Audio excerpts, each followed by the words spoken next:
எல்லாம் வல்ல எங்கள் ஏகம்பப் பெருமானுடைய திருவடிகளை நான் மனமொழிமைகளால் முழுவணங்கிக் கொள்கின்றேன். வணக்கத்திற்கு போற்றுதற்குரிய ஞானமையா அவர்களே, தர்மையான திருமந்திர வகுப்பிற்கு ஆர்வத்தோடு கலந்து கொள்கின்ற சிவரே செல்வர்களே, தாய்மார்களே, உங்கள் அனைவருக்குடைய மனங்கனிந்த வணக்கம். 10ஆம் திருமுறையில்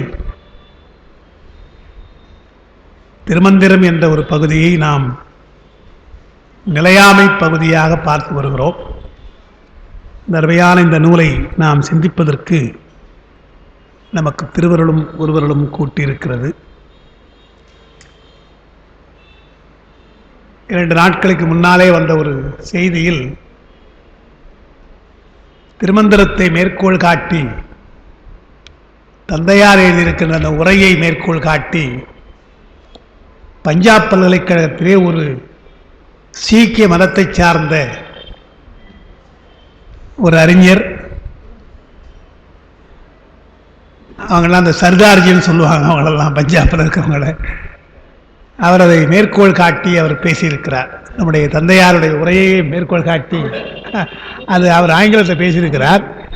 இந்த நூலை அவர் ஒருவேளை எப்படியாவது அவர் ஆங்கிலத்தில் யாராவது சொல்லியிருக்கிறார்களோ அல்லது தமிழ் தெரிந்து அவர் சொன்னாரோ தெரியல நமக்கு. அதை நன்றாக தெளிவாகவே அதை பெயரை சொல்லி மேற்கோள் காட்டியிருக்கிறார்.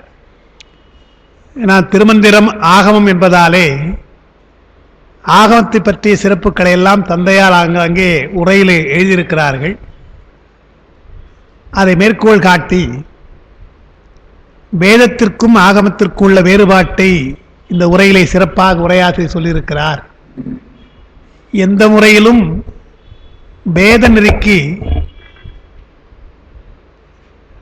வேத நெறியோடு பின்பற்றுவதாக ஆகமம் இல்லை.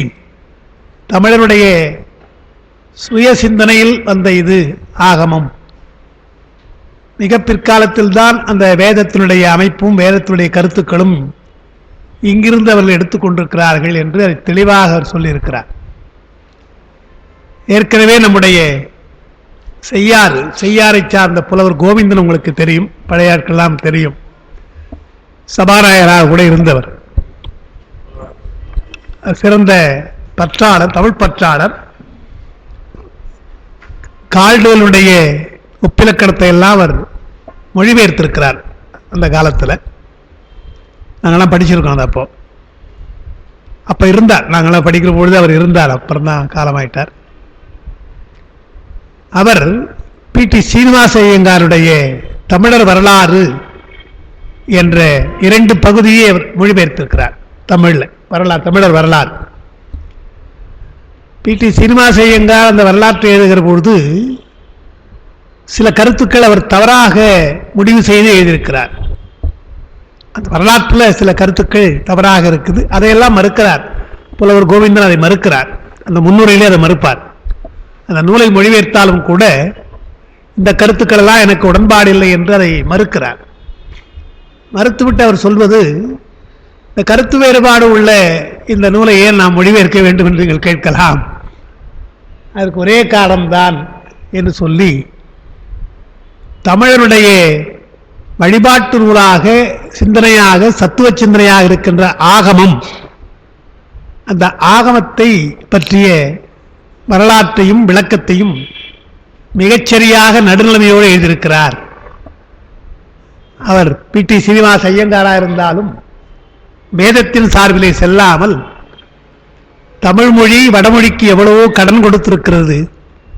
அதிலே ஆகம கருத்துக்கள் எல்லாம் கூட வேதத்திலே சென்றிருக்கிறது தவிர வேத கருத்துக்களே ஆகமங்கள் ஏற்கவில்லை. எனவே சுய சிந்தனையாக இருக்கின்ற இந்த நூல் என்று ஆகமத்தை பற்றி விரிவாக அவர் எழுதியிருப்பதாலே அந்த ஒரு பகுதிக்காகத்தான் அந்த ஒரு நூலை நான் மொழிபெயர்த்திருக்கிறேன் என்று அவர் எழுதியிருக்கிறார். அதனாலவே மாற்றுக்கூடாரத்தில் இருக்கின்றவர்கள் கூட நடுநிலைமையோடு ஆராய்கிற பொழுது நம்முடைய ஆகமம் தமிழ் ஆகமம் என்று நன்றாக தெரிகிறது. தந்தையார் திருமந்திரத்தில் ஒரு குறிப்பு எழுதுகிறார்கள், இங்கே எழுதல, வேறு ஒரு எழுதுகிறாங்க. ஆகமங்கள் எல்லாம் தமிழர்களாலே செய்யப்பட்டிருக்கிறது, ஆனால் மொழி அது வடமொழியாக இருக்கிறது. அந்த வேறுபாடு தெரிவதற்காகத்தான் ஆகமங்களை கிரந்தத்திலே எழுதியிருக்கிறார்கள். தமிழருடைய வடமொழி வரி வடிவமான கிரந்தத்திலே எழுதியிருக்கிறார்கள்.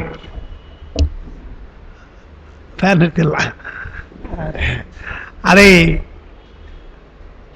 வைத்துக் கொண்டே நாம் நம்முடைய ஆகமங்கள் எது வேதம் எது என்று தெரிந்து கொள்ளலாம் என்று அவர் எழுதிவிட்டு அப்புறம் ஒன்று சொல்லுகிறார்கள்.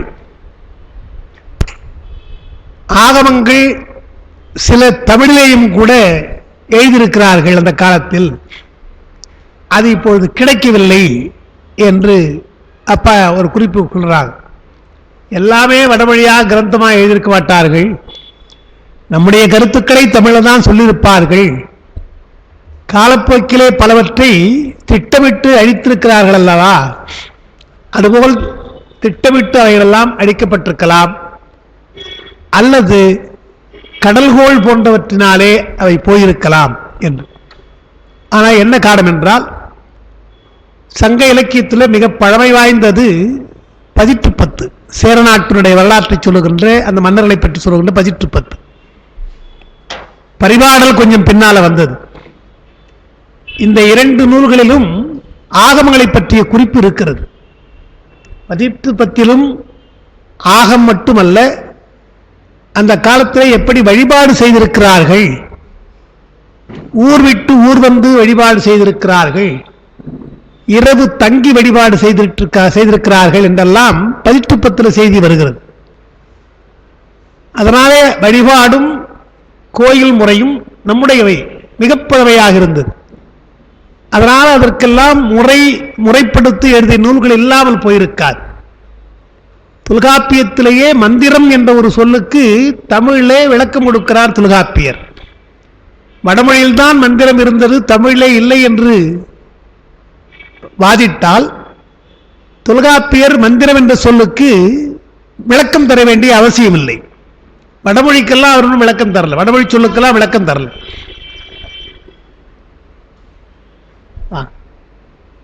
தமிழ் அந்த மந்திரம் இருந்ததால் அந்த நூலுடைய வகையெல்லாம் சொல்லுகிற பொழுது மந்திரம் என்று ஒரு வகையை சொல்லுகிறார். நூல் வகையெல்லாம் அவர் சொல்லுகிறார். பாட்டு, உரை, நூல், பிசி, முதுமொழி, மந்திரம் என்றெல்லாம் நூலுடைய வகையை சொல்லுகிற பொழுது மந்திர நூல் என்று சொல்லுகிறார். அப்ப முன்ன சொன்ன அந்த பாட்டு, நூல், உரை, பிசி இவையெல்லாம் தமிழாக இருக்கிற பொழுது மந்திரம் மட்டும் எப்படி தமிழா எல்லாம் போயிருக்கும், அதுவும் தமிழ் நூலாகத்தான் இருந்திருக்கும். இல்லை என்றால் தொல்காப்பியர் சொல்ல வேண்டிய அவசியம் இல்லை. இன்னொரு செய்தியை நாம் தெரிந்துக்கணும்.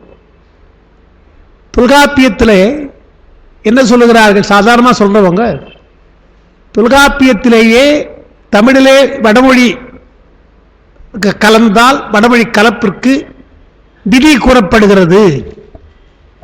தொல்காப்பியர் வடமொழி கலப்பை ஏற்றுக்கொண்டு விதி செய்திருக்கிறார் என்று பல பேர் சொல்றாங்க.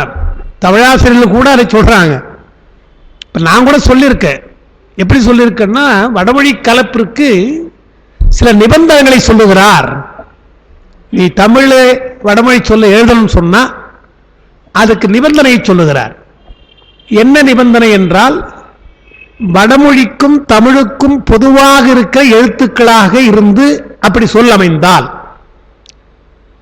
ஒரு சொல் ஏதோ ஒரு சொல் எடுக்கிறீங்க, அந்த சொல்லுடைய இருக்கிற எழுத்துக்கள் இருக்கு இல்லையா, அந்த எழுத்துக்கள் வடமொழி எழுத்துக்களாக இருக்கணும், தமிழ் எழுத்துக்களாக இருக்கணும்.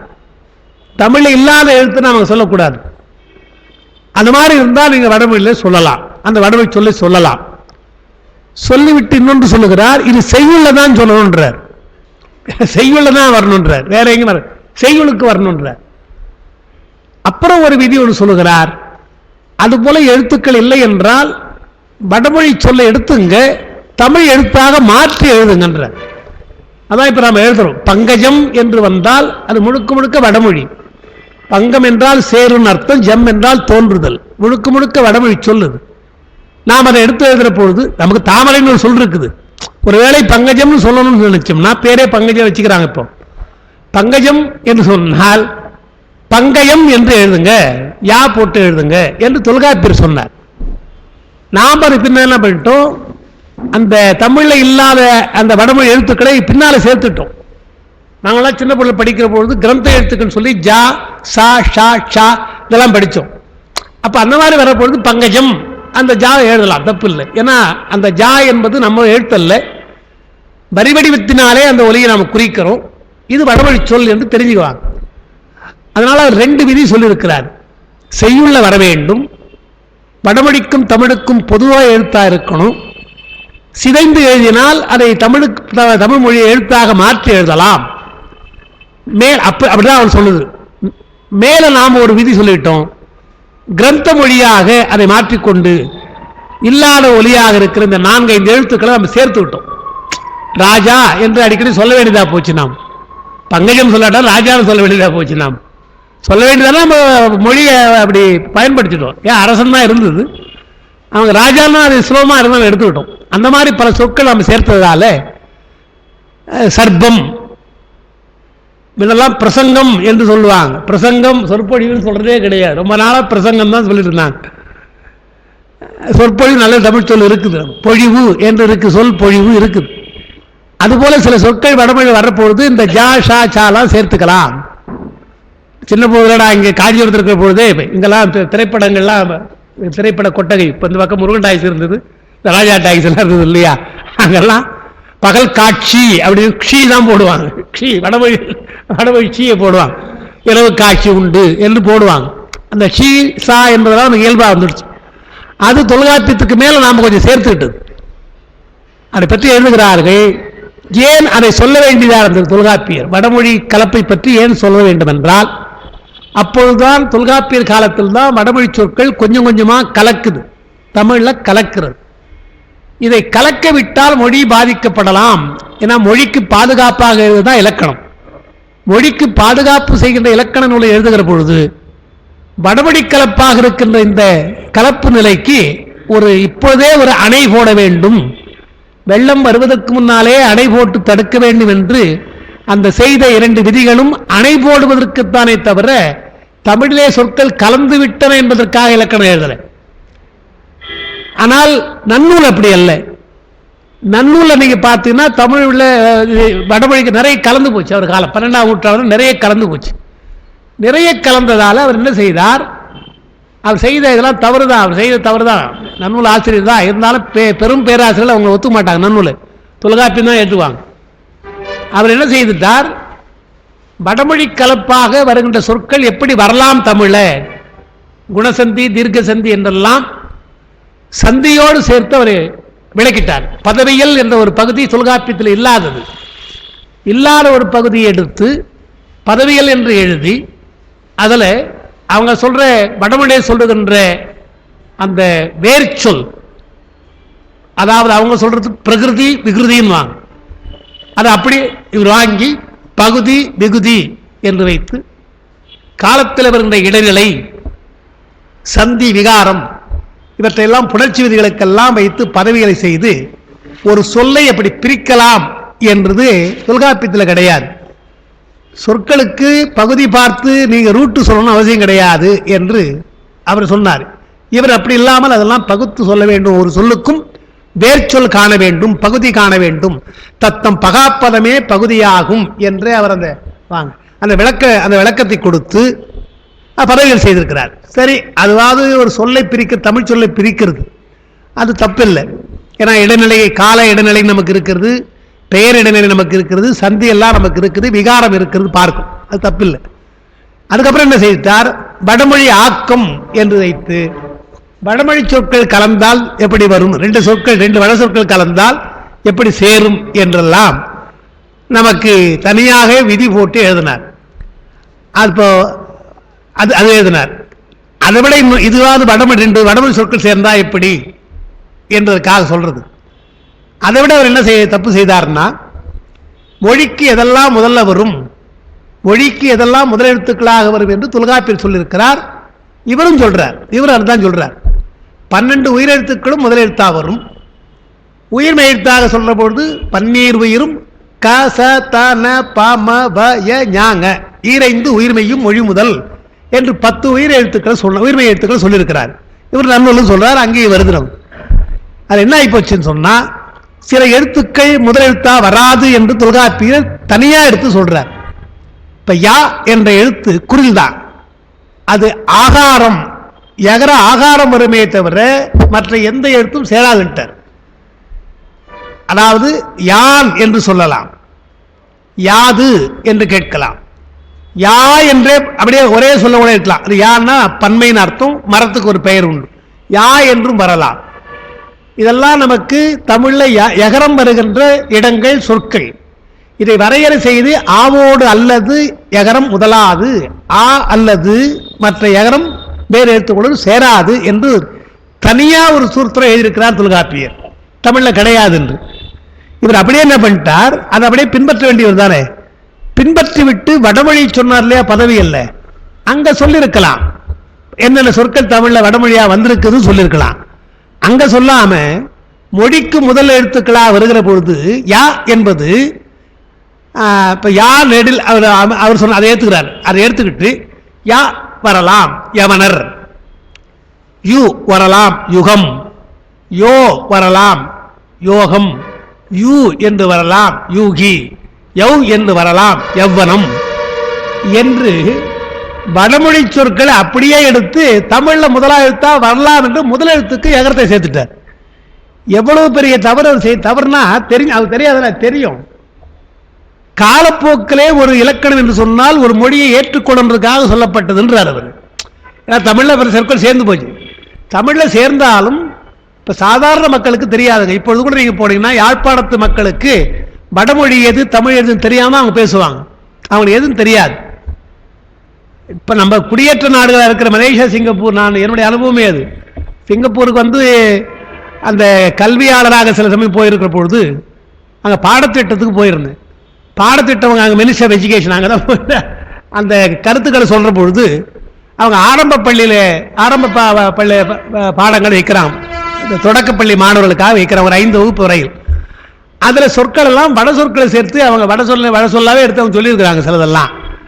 நான் அவங்கள கேட்டேன், இதெல்லாம் ஏங்க தொடக்கப்பள்ளி நீங்கள் நடத்துறீங்க, 5 வகுப்பு வரையில் நடத்துறீங்க, தமிழ் சொற்கள் மட்டும் நீங்கள் அறிமுகப்படுத்துங்க, வட சொற்களை அறிமுகப்படுத்த வேண்டாம், பின்னால வேண்டுமா இவையெல்லாம் வட சொற்கள் என்று நம்ம பிரித்து சொல்லலாம் அப்படின்னா பேசாமல் உட்காந்துருந்தாங்க. ஏறக்குறைய ஒரு 10 பேர் ஆசிரியர்கள் பேசாமல் ஆணும் பெண்ணுமே உட்காந்துக்கிறாங்க, ஒருத்தர் இப்படி பார்த்துக்கிறாங்க. சரின்னு நான் சொல்லிட்டு அப்புறம் நான் வந்தேன். அந்த மினிஸ்ட்ரி ஆஃப் எஜுகேஷனில் இருக்கிற டைரக்டர் என்னுடைய ஸ்டூடெண்ட், அவன் வெளியே வந்து சொல்கிறான், ஐயா அவங்களுக்கு எது வடமொழி எது தமிழ் தெரிஞ்சாலும் அவங்களுக்கு தெரியும், இந்த சொல் தமிழ் சொல் இது வட சொல் அவங்க தெரியாம தான் எழுதியிருக்கிறாங்க, நீங்க சொன்னா அவங்க முடிக்கிறாங்க, எது வட சொல் எந்த தமிழ் சொல் சொல்லலைன்னா. ஒரு குடியேற்ற நாடுல பாடத்திட்டம் அமைக்கின்ற பாட அமைப்பில் இருக்கிற குழு அவர்களுக்கு வடமொழி தமிழ் எது என்று தெரியல என்று சொன்னால் எவ்வளவு கஷ்டம். எது சொல்றா, இந்த மாதிரி நன்னூல் அப்படி செய்துட்டாரு. நன்னூல் ஆசிரியர் மொழிக்கு முதலாக வரும் என்று சொல்லிட்டா இதெல்லாம் தமிழ் சொல்லோ என்று சில பேர் நினைச்சிடறாங்க. அது என்ன சொல்லிருக்கணும், இதெல்லாம் வட சொல் அல்லவா, வட சொல் வருகின்ற விதிகள்லாம் என்ன என்றால் தொல்காப்பியம் தெரிந்தாலொழிய நமக்கு இது தெரியாது. ஆ என்ற எழுத்தோடு தான் சேரும், யா மற்றெல்லாம் வராது என்பது நமக்கு தெரிஞ்சால்தான் எவ்வரம் என்பது தமிழ் சொல்லல்ல, யூகம் என்பது தமிழ் சொல்லல்ல, யோகம் என்பது தமிழ் சொல்லல்ல என்று நமக்கு தெரியும். அதுபோல அந்த காலத்திலேயே அவர் ஒரு மொழிக்கு வரையறை செய்திருக்கிறார், இப்படித்தான் வர வேண்டும் என்று வரையறை செய்திருக்கிறார். இவர் அப்படி மாற்றிட்டார். அது எதுக்கு சொல்ற, ஆகமத்துக்காக சொன்னேன். அதனால ஆகமங்கள் அவர் சொல்ற பொழுது கிரந்தத்திலே எழுதினார்கள், நம்முடைய கருத்துக்களை அவர்கள் தமிழிலும் எழுதியிருக்கிறார்கள். அது ஆனால் அது இல்லாமல் போயிருக்கலாம். ஆனால் ஆகமம் என்ற சொல்லை பற்றிய குறிப்பும் வழிபாட்டு முறைகள் என்ன. இப்போ வாழ்வியல்ல நமக்கு இருக்கிற திருமணம் மிக முக்கியம், தமிழருடைய திருமணம் மிக முக்கியம். இன்றைக்கு எவ்வளவு தொலைவா நாம் வந்துட்டோம். தமிழருடைய திருமணத்தில் அன்றைக்கு இருந்த திருமண முறையும் இன்றைக்கு நாம் திருமண முறையும் பார்த்தீங்கன்னா சம்பந்தமே கிடையாது. சம்பந்தமே இல்லாமல் அதுக்கு ஈடுபட்டு இப்ப நாம் போயிட்டு வந்தோம். நம்மளுடைய திருஞான சம்பந்த முறையார் இங்க இருந்தார் இல்லையா, அவருடைய பேரன் அருணதீசத்துடைய பையன் குரம்பேட்டில் இருக்கிறார், விமல்நாதன், நமக்கு தெரிஞ்சவர் தான். அவர் மூலமாக தான் போய் இப்போ திருமறை திருவிழா திருமணம் பண்ணிட்டு வந்தோம் திருச்சியில். அவர் ஓதுவார், சிங்கப்பூர் ஓதுவார், தலைகீழா நின்று அவர் திருமணம் பண்றார். அவர் ஓதுவாருங்க, அவங்க குடும்பம்லாம் ஓதுவார் குடும்பம். திருமறை திருமணம் செய்யணும்னு சொல்ல வேள்வி வைக்கணும் என்று அவர் சொல்லுகிறார்கள். வேள்வி வச்சு தான் பண்ணணும், அது இல்லைனா என்ன கல்யாணம் என்று அவங்களாம் சொல்றாங்கன்னா, ஓதுவாருடைய குடும்பத்திலேயே வேள்விகள் நம்முடையது என்று சொல்லி நான் வைத்து தான் திருமணம் பண்ணணும்னு சொன்னா நாம் அவங்களாம் போய் யாரை திருத்த முடியும்? அது மாதிரி எத்தனையோ முறைகளை நம்ம மாறி இருக்கிறோம்.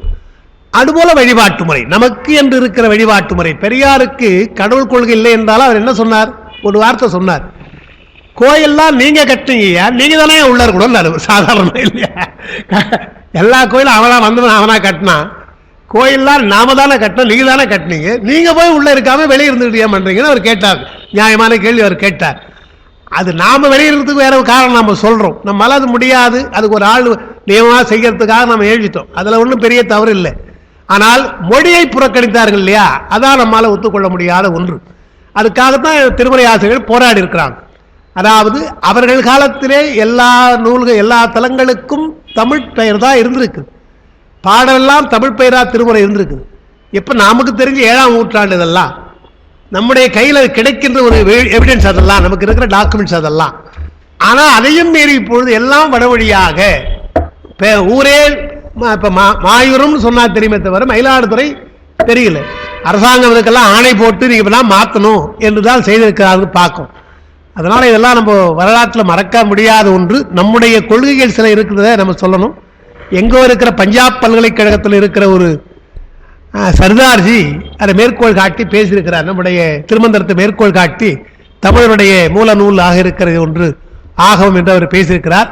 அது ஏன்னா அதில் ஏதோ ஒரு சீக்கிய மதத்துடைய ஒரு சொல் இருக்கிறதா, அந்த சொல்லுடைய ஆராய்ச்சி என்ன என்று அதை பற்றி தான் அவருடைய பேப்பர் பிரசன்டேஷன் அவர் எடுக்கிறத சொல்றார். இது ரொம்ப கடுமையான ஒரு வேலை எனக்கு கொடுத்துறீங்க, அது அந்த சொல்லை ஆராய்ச்சி பண்ணி சொல்றது கஷ்டம், இதுக்கெல்லாம் ஆராயிற பொழுது இத்தனை விஷயங்கள் எனக்கு தெரிஞ்சது என்று சப்போர்ட்டிவா இருக்கிற டாக்குமெண்ட்ஸ் அவர் முதல்ல எழுதுறார். அப்புறம் அவர் ஏதோ நான் எழுத போறேன் பின்னால என்று அவர் எழுதுறார். நமக்கு அனுப்பிய பகுதி அந்த குறிப்பிட்ட பகுதி தமிழருடைய ஆகமம் அப்பாவுடைய பெயரோடு இருக்கிறதுனால அதை மட்டும் அனுப்பிச்சாங்க. அதனால நம்முடைய சொந்தமாக இருக்கின்றவற்றை நாம் மறந்துடுறோம். பொதுவாக நாம் பார்க்கலாம், தமிழருடைய குடும்பம் அப்பா அடிக்கடி சொல்லுவாங்க, தமிழர் என்றால் தமிழ் தெரியுமான்னு கேட்பாங்க. முதல் கேள்வி முதல்ல தமிழர் என்றால் தமிழ் தெரியுமா, அதே போல சைவர் என்றால் சைவம் தெரியுமா என்று ரெண்டும் கேட்பாங்க கேள்வி. பிற்காலத்தில் அவங்க அதை கேட்டாங்க, முதல்லாம் கேட்கறது கிடையாது. பின்னால சில இடங்கள் அவங்க பேசுற பொழுது லேசா சொல்லியிருக்காங்க. இப்ப தமிழர்னு சொன்னா நமக்கு தமிழ் பேசுறோம், தப்பில்லாம பேசுறோம், ஆனால் எழுதுற பொழுது எவ்வளவு பிரச்சனை வருது.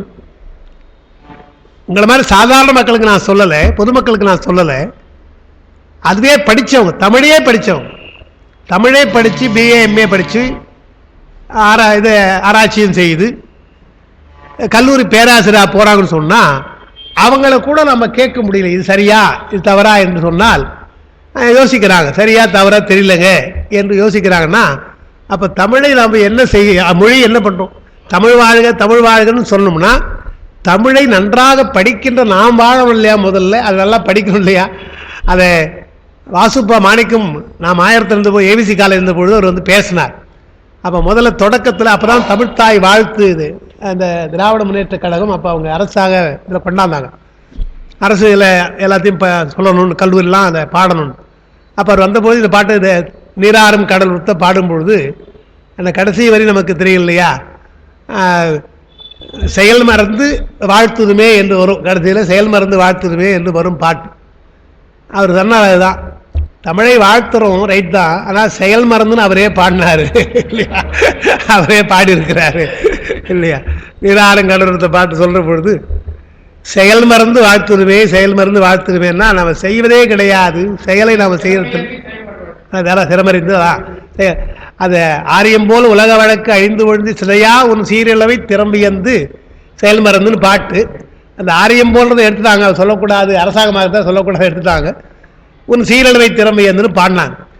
அப்போ செயல் மறந்துனா தமிழுக்கு அவருடைய ஆக்கம் என்ன என்றால் பாரதிதாசன் சொன்னார்வாங்க, தொண்டு செய்வாய் தமிழுக்கு துறைதோறும் துறைதோறும் துடித்து எழுந்தேன்னு பாடினார். தொண்டு செய்வாய் தமிழுக்கு துறைதோறும் துறைதோறும் துடித்து எழுந்தேன். அது என்னன்னா, இப்ப நாம சமயத்தை சார்ந்தவங்க, சமயத்துறை சார்ந்தவங்க, சமயத்துறையிலே என்னென்ன தமிழுக்கு செய்யலாம், புதிதாக என்ன செய்யலாம். இப்ப என்னுடைய ஒரு மாணவர் தான், அவர் இப்ப எம்ஏ முடிச்சுட்டு பிஹெச்டி பண்ண போறார். அவருக்கு ஒரு தலைப்பு நான் கொடுக்க வேண்டியதாக போச்சு, சமஸ்கிருத டிபார்ட்மெண்ட் அவர் செய்கிறார், அதை நான் கொடுத்துருக்கிறேன். 14 சாத்திரங்கள் இருக்கின்ற வடமொழி கலைச்சொற்கள், அதனுடைய பயன்பாடும் அதனுடைய இதுவும் என்ன, அதை பற்றி எழுதுமான்னு சொல்லிட்டு வந்திருக்கிறேன். ஏன்னா தக்கையாகப்பரணியில ஊவேசா பதிப்பிக்கிற பொழுது அந்த நூல், அந்த உரையாசிரியர்கள், இந்த நூலில் இருக்குது, உரையில் இருக்குது. இதில் எத்தனை வட சொற்கள் எப்படிலாம் கலந்திருக்கிறது, என்னென்ன முறைகளில் கலந்திருக்கிறது என்று பார்த்தால் அதை ஒரு பட்டியல் போடலாம். வட சொல்ல அப்படியே இப்போ இது தக்கையாகப்பரணியில பழைய உரையாசிரியர் என்ன பண்ணிட்டார், இந்த ரா லா இதெல்லாம் நமக்கு தமிழ்ல வராது. ஆனா அவர் என்ன பண்ணிட்டார், ராவை முதல்ல எழுதுறாரு, ராத்திரி வச்சுங்களேன் அந்த மாதிரி எழுதுறாரு. லா என்று வந்தால் ஏதோ லட்டு அந்த மாதிரி எழுதுறார். அந்த மாதிரிலாம் எழுதுறார். பேச்சு வழக்கில் இருக்கலாம். ஒரு நூலுக்கு உரை எழுதுகிற பொழுது அப்படி வடமொழி சொற்களை அதே மாதிரி எழுதலாமா? ஒரு முன் எழுத்து ராமன் எழுதுகிறாம ஈதான் போடும், ராமன் என்றால் ரங்கன் நாம் சொல்வது கிடையாது, அரங்கன் என்றுதான் நாம் சொல்லும். இதெல்லாம் அந்த தமிழை பாதுகாப்பதற்கும் வடமொழி எப்படி சொல்லலாம் தமிழ் என்பதற்காக உள்ள விதிகள். அதையெல்லாம் விட்டுட்டு அவர் பாட்டை எழுதுறான்னு ஒரு பட்டியல் போடுறார். அந்த மாதிரி இப்ப நமக்கு சாத்திர உள்ள இருக்கிற கலைச்சொற்கள் என்ன என்று அதற்கு நேரடியான தமிழ் சொற்களை நாம் செய்யலாம். அப்பெல்லாம் கொஞ்சம் செய்திருக்கிறாங்க, இன்னும் நாம் அதெல்லாம் செய்யலாம்னா அந்தந்த துறையை சார்ந்தவர்கள். சார் வந்து அவங்க ஃப்ளைட் என்ஜினியராக இருக்காங்கன்னா அதை பற்றிய அதில் என்ன தமிழ் சொற்களை சேர்க்கலாம், அந்தந்த துறையை சார்ந்தவர்கள் செய்தால் நமக்கு எத்தனையோ சொற்கள் தமிழுக்கு வரும் அல்லவா என்று அவர் தொண்டு செய்வாய் துறைதொறும் துடித்தெழுந்தே வெண்தமிழ் தாய்க்கு என்று அவர் சொன்னார் பார்க்கிறோம். அதனால் நம்முடைய முறையில் ஆகமங்கள் என்பது மிக பழையதாக நமக்கு சொல்லப்பட்டது. அதுதான் நம்முடைய வழிபாட்டு நூல் என்று சொல்லணும், வழிபாட்டு முறைகள்னு சொல்லணும். அதில் திருமந்திரத்தை அவர் அந்த காலத்திலேயே 9 ஆகமங்களாக அவர் தொகுத்திருக்கிறார். அதனுடைய சாரமாக இந்த நிலை சொல்லுகிறார் என்று பார்க்கிறோம். முதல்ல இப்ப நாம் பார்க்கிற பகுதி அறவாழ்வு தான். இப்ப நாம் சொல்றதெல்லாம் நிலையாமை என்பதை பற்றி அவர் சொல்றார். நிலையாமை என்ற உணர்வு வந்தால் நமக்கு நல்வாழ்க்கை வாழ வேண்டும், அறவாழ்க்கை வாழ வேண்டும் என்ற எண்ணம் வரும் என்றுதான் அவர் அதை சொல்றார். அதான் இப்ப நாம் பார்க்கிறோம்.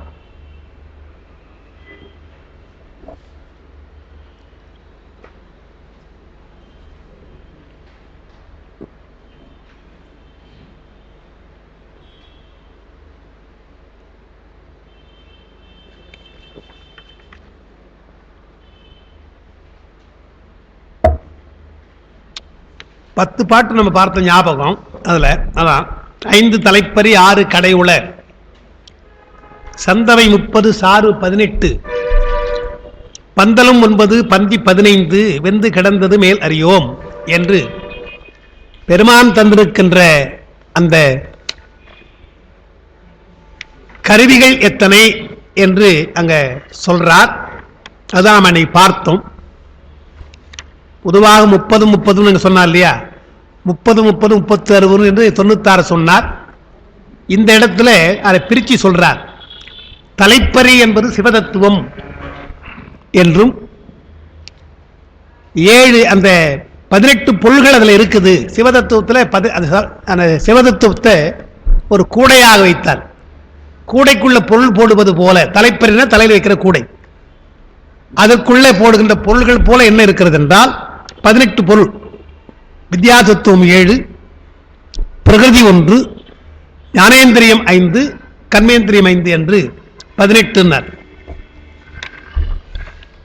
அப்புறம் வீடு, நம்முடைய வீட்டில் இருக்கிற கட்டுக்கள் போல இந்த ஆதாரம் 6 ஆதாரம் என்று அவர் சொன்னார். அதில் இருக்கிற முற்றங்கள் போல வாயுக்கள் 10, நாடிகள் 10, குற்றங்களாக இருப்பவை 6, வாக்கு 4 என்று அது 30 அது சொல்லி, அதுதான் நமக்கு சார்பு 18,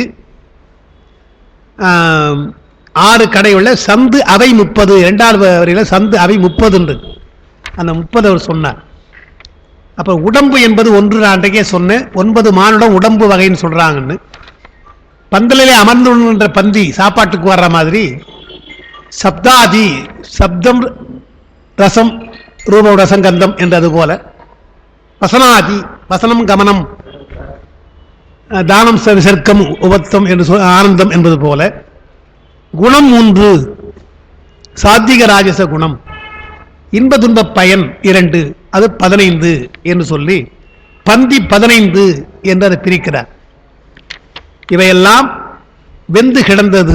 இந்த இவ்வளவு பெரிய கருவிகள் எல்லாம் வீணா போச்சுன்ற, வெந்து கிடந்ததுன்ற. அப்போ இவ்வளவு கருவிகளை பெருமான் தந்திருக்கிறான் என்றால் இவையெல்லாம் அவனை உணர்வதற்குத்தானே தவிர உலகத்தை உணர்ந்து கெட்டுப் போவதற்கு அல்ல. அதுதான் அவர் சொல்றார். இதெல்லாம் வீணாக இந்த உடம்பு போய்விடக்கூடாது.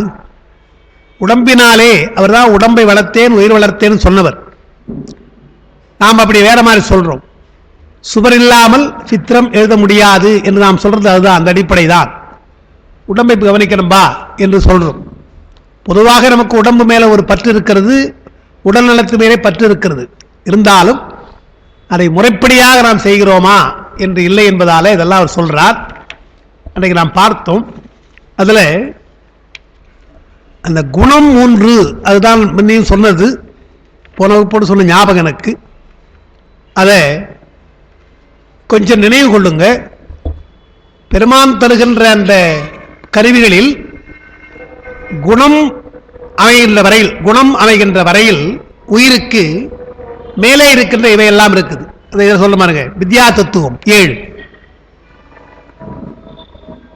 அப்புறம் பிரகிருதி 1. இந்த சாறு 18 சொன்னார் இல்லையா, சாறு 18ல குணம் அமைகின்ற வரையில் நமக்கு வித்யா தத்துவம் 7, அந்த பிரகிருதி என்று சொல்லுகின்ற 1 நமக்கு இருக்குது. ஞானேந்திரியம் கர்மேந்திரியம் பின்னால் தான் வரப்போகுது. அதுக்கு முன்னால் சிவதத்துவம் என்று இருக்குது. அதுதான் இந்த தத்துவங்களை இயக்குவது. எனவே அது முதல்ல நமக்கு இருக்குது சிவதத்துவம். அதாவது நாதம், பிந்து, சிவம், சக்தின்னு சொல்ற சதாசிவம் என்று சொல்றது. அதற்கு மேற்பட்ட கருவிகளாக வித்யா தத்துவம் 7 என்றால் காலம், நியதி, கலை, வித்தை, அராகம் என்ற 5. புருஷன் என்று ஒன்று தனியா சொல்லுவோம், மாயை என்று தனியா சொல்லுவோம். இதெல்லாம் உண்மை விளக்கத்தில் உள்ள விஷயங்கள். சிலருக்கு தெரிஞ்சிருக்கும், தெரியாததுக்காக நான் சொல்ற விஷயத்தை. இதுல என்னன்னா, ஒரு பொருளை நாம் பார்க்கிற பொழுது அது என்ன பொருள் என்று தெரியாது, பொதுவா தெரியாது. பொதுவா பார்க்கிற காட்சி இருக்கு இல்லையா, அதை வாயிற்காட்சி என்று சொல்றாங்க. வாயிற்காட்சி என்றால் பொறிகள் அங்கே போய் படுகின்றன, அவ்வளவுதான். இப்ப நான் பார்க்கிறது சொன்னா எளிமையா இருக்கும். ஒரு பொருளை பார்க்கிறோம் என்றால் கண் நமக்கு தேவை. கண் மூலமாக பார்க்கிற பொழுது நமக்கு இந்த புற ஒளி இருக்கணும், கண்ணுக்கு எட்டிய தூரமாக இருக்கணும், பார்க்கிற பொருள் வெளிச்சத்தில் இருக்கணும். இந்த கண்டிஷன்லாம் நமக்கு இருக்குது. முன்னே பின்னே பார்க்காத ஒரு புதிய பொருளை பார்த்தால் நம்ம இதுதான் சொல்ல முடியாது. அப்ப அது பொதுக்காட்சி என்று வாயிற்காட்சின்னு சொல்றோம். அது முதல்ல வருது. அதை ஊன்றி கவனிக்கிற பொழுது மனம் போய் படுகிறது, மனம் போகுது. மனம் போன உடனே இந்த பொருள் தான் பற்றிய உடனே அது உடனே எங்க ரிப்போர்ட் பண்ணுது என்றால் புத்தி அதுக்கு ரிப்போர்ட் பண்ணுது. புத்தி நிச்சயிக்குது. நிச்சயிக்கிற பொழுது அது மனமாக இருந்தாலும் அது மானத காட்சி என்று சொல்லி அது ஒரு சதீர்ப்ப காட்சி என்று வேறுபாட்டோடு தெரிஞ்சுக்கிறோம். அப்புறம் அந்த காட்சியினாலே நமக்கு அந்த பதிவு அது மறக்காம இருக்கும். ஒரு முறை பார்த்தோம், மறுமுறை பார்க்கிற பொழுது உடனே ஞாபகம் வருது இல்லையா, அதுக்கு எதிராக பதிவு இருக்கும். அது சித்தத்தில் இருக்கும். சித்தத்தில் அது பதிய வேண்டும். அப்பொழுதுதான் நமக்கு நினைவு இருக்கும். இல்லைன்னா இங்க பார்த்த மாதிரி இருக்கிறீங்க, சரியா ஞாபகம் இல்லை நம்ம சொல்றோம். அது சித்தமனசை பதிந்து வைத்துக் கொள்கிறது. பதிகிற பொழுதே அது என்ன சொல்லுது, இது நல்ல விஷயம், இதை நீ பதிய வைக்கணும் அப்படின்றது. கெட்ட விஷயம் வேண்டாம் என்று சொல்லுது. ஆனால் இந்த மனம் கேட்கறது கிடையாது. இதையும் சேர்த்து வச்சுக்கொண்டு சொல்லுது இல்லையா, கொஞ்சம் இருக்கட்டும் என்று மனதினுடைய வற்புறுத்தினாலே எல்லாம் அர்த்தம். நாம் விரும்புகிற வேற ஒன்றும் இல்லை, சித்தத்திலே பதிய வைப்பதற்கு நாம் விரும்புவதாலே அதுவும் போய் பதிகிறது என்று பார்க்கிறோம். இருக்கட்டும், அது ஒரு விஷயம். அப்போ நாம் முதல்ல இந்த விஷயங்களை சொல்ற பொழுது பொறிகள் பட்டால் அது வாயிற்காட்சி, அது பொது காட்சி. மனம் புத்தியோடு சேர்ந்து மனம் சார்ந்தால் அது சிறப்பு காட்சி, பொது சிறப்பாட்சி. காட்சியினாலே வருகின்ற அனுபவம் ஒன்று உண்டு இல்லையா, அனுபவம். அந்த அனுபவம் என்பது சித்தத்திலே வர வேண்டும். சித்தத்திலே போய் சிந்தித்தால் தான் நமக்கு அந்த அனுபவம் என்று சொல்லிடும். முதல்ல அப்படி சொல்லிடும். அது என்ன முதல்ல சொன்னா ரொம்ப நுட்பமாக சொன்னா புரியாதுன்றதுக்காக இப்படி சொல்லிடும். அப்போ பொறிகள் பட்டால் அது நிர்விகற்ப காட்சி, புதுக்காட்சி. மனம் பதிந்தால் அது சிறப்பு காட்சி. சித்தம் பதிந்தால் அது தன்வேதனை என்ற அனுபவ காட்சி. இன்பமோ துன்பமோ என்று சொல்லிடும். அதுக்கு மேற்பட்டு இந்த வித்யா தத்துவம், அதுதான் இப்ப சொல்றது. இந்த வித்யா தத்துவத்தில் கலை, வித்தை, அராகம் சொல்றோம் இல்லையா? கலை என்றால் செயல்னு அர்த்தம். நாம் செயல் செய்வதற்கு உள்ள மூலக்கூறு அங்க இருக்குது. எங்க முதல்ல இருக்குது. செயல்பட வேண்டும் என்கின்ற மூலக்கூறு அங்க இருக்குது. அது கலை. அறிய வேண்டும் என்கின்ற ஆசை, அந்த அறிவுக்கூறு வித்தை. விருப்பப்படுவது இச்சை. இந்த 3 கூறுகளும் வித்யா தத்துவத்தில் இருக்குது. வித்யா தத்துவத்தில் இருப்பதால் தான் சித்தத்திற்கு வந்து, குணத்து வழியாக வந்து நமக்கு விருப்பமோ வெறுப்போ வருது. இப்போ உன்னே சொன்ன அந்த கலை, வித்தை, அராகம் என்ற கருவி இருக்கு இல்லையா? ரொம்ப நுட்பமான கருவி அது. அதை வைத்துக்கொண்டு குணத்தை கடக்கணும். அதான் பிரகிருதின்னு போட்டார். பிரகிருதி என்பது 3 குணங்கள் உள்ள ஒரு பொருள். 3 குணங்கள் என்றால் சாத்விக, ராஜச, தாமச குணம். 3 குணம். அந்த 3 குணங்களை கடக்கிற பொழுது உயிர் அந்த 3 குணங்களை வாங்கிக்குது. வாங்கிக்கிட்டு வெளியே வர்ற பொழுது 2 நிலை. அந்த 3 குணங்கள் சமமாக இருக்கின்ற ஒரு நிலை, அதுதான் சித்தம் நம்ம சொல்றோம். வாங்கிட்டு வருது இல்லையா? பிரகிருதி இருந்து பிரகிருதி அந்த மூலப்பகுதியும் வாங்குது. மூலப்பகுதி இருந்து அதை வாங்குகிற பொழுது சாத்விக, ராஜச, தாமச குணம் என்று இல்லாமல் 3ஐயும் சமமாக பெறுகிறது. சமமாக பெறுகின்ற நிலைதான் சித்தம் என்று சொல்றோம். அதுக்கு மேற்பட்டு புத்தி, மனம்லாம் வர்ற பொழுது சமம் இல்லை, மாறி போகுது. புத்தி கட்டு போச்சுன்னு நம்ம சொல்றோம், மனம் சஞ்சலப்படுதுன்னு நம்ம சொல்றோம். இந்த மனமோ சித்தமோ மனமோ புத்தியோ சமமான நிலை அல்ல, குணத்தினுடைய சமமான நிலை அல்ல. அப்போ சமமான நிலை என்பது சித்தம், ஏற்றத்தாழ்வாக இருப்பது புத்தி, மனம் போல என்று வைத்துக்கொள், அகங்காரம் போல என்று சொல்லி, அதுல சாத்விக குணம் ஏற்றமாக இருந்தால் அது மனம் என்றும், ராஜச குணம் அதிகமாக இருந்தால் அது புத்தி என்றும், தாமத குணம் அதிகமாக இருந்தால் அகங்காரம் என்றும் நம்ம சொல்றோம். இப்படி 3ஆக நம்ம சொல்றோம். அதுக்கப்புறம் தான் இந்த ஞானேந்திரியம், கர்மேந்திரியம் என்று நமக்கு வருது. அதையும் சொல்றார். ஞானேந்திரியம் என்பது அகங்காரத்தினுடைய சாத்வீக குணம், அகங்காரத்தினுடைய சாத்வீக கூறு, அங்கிருந்து வருவது ஞானேந்திரியம்.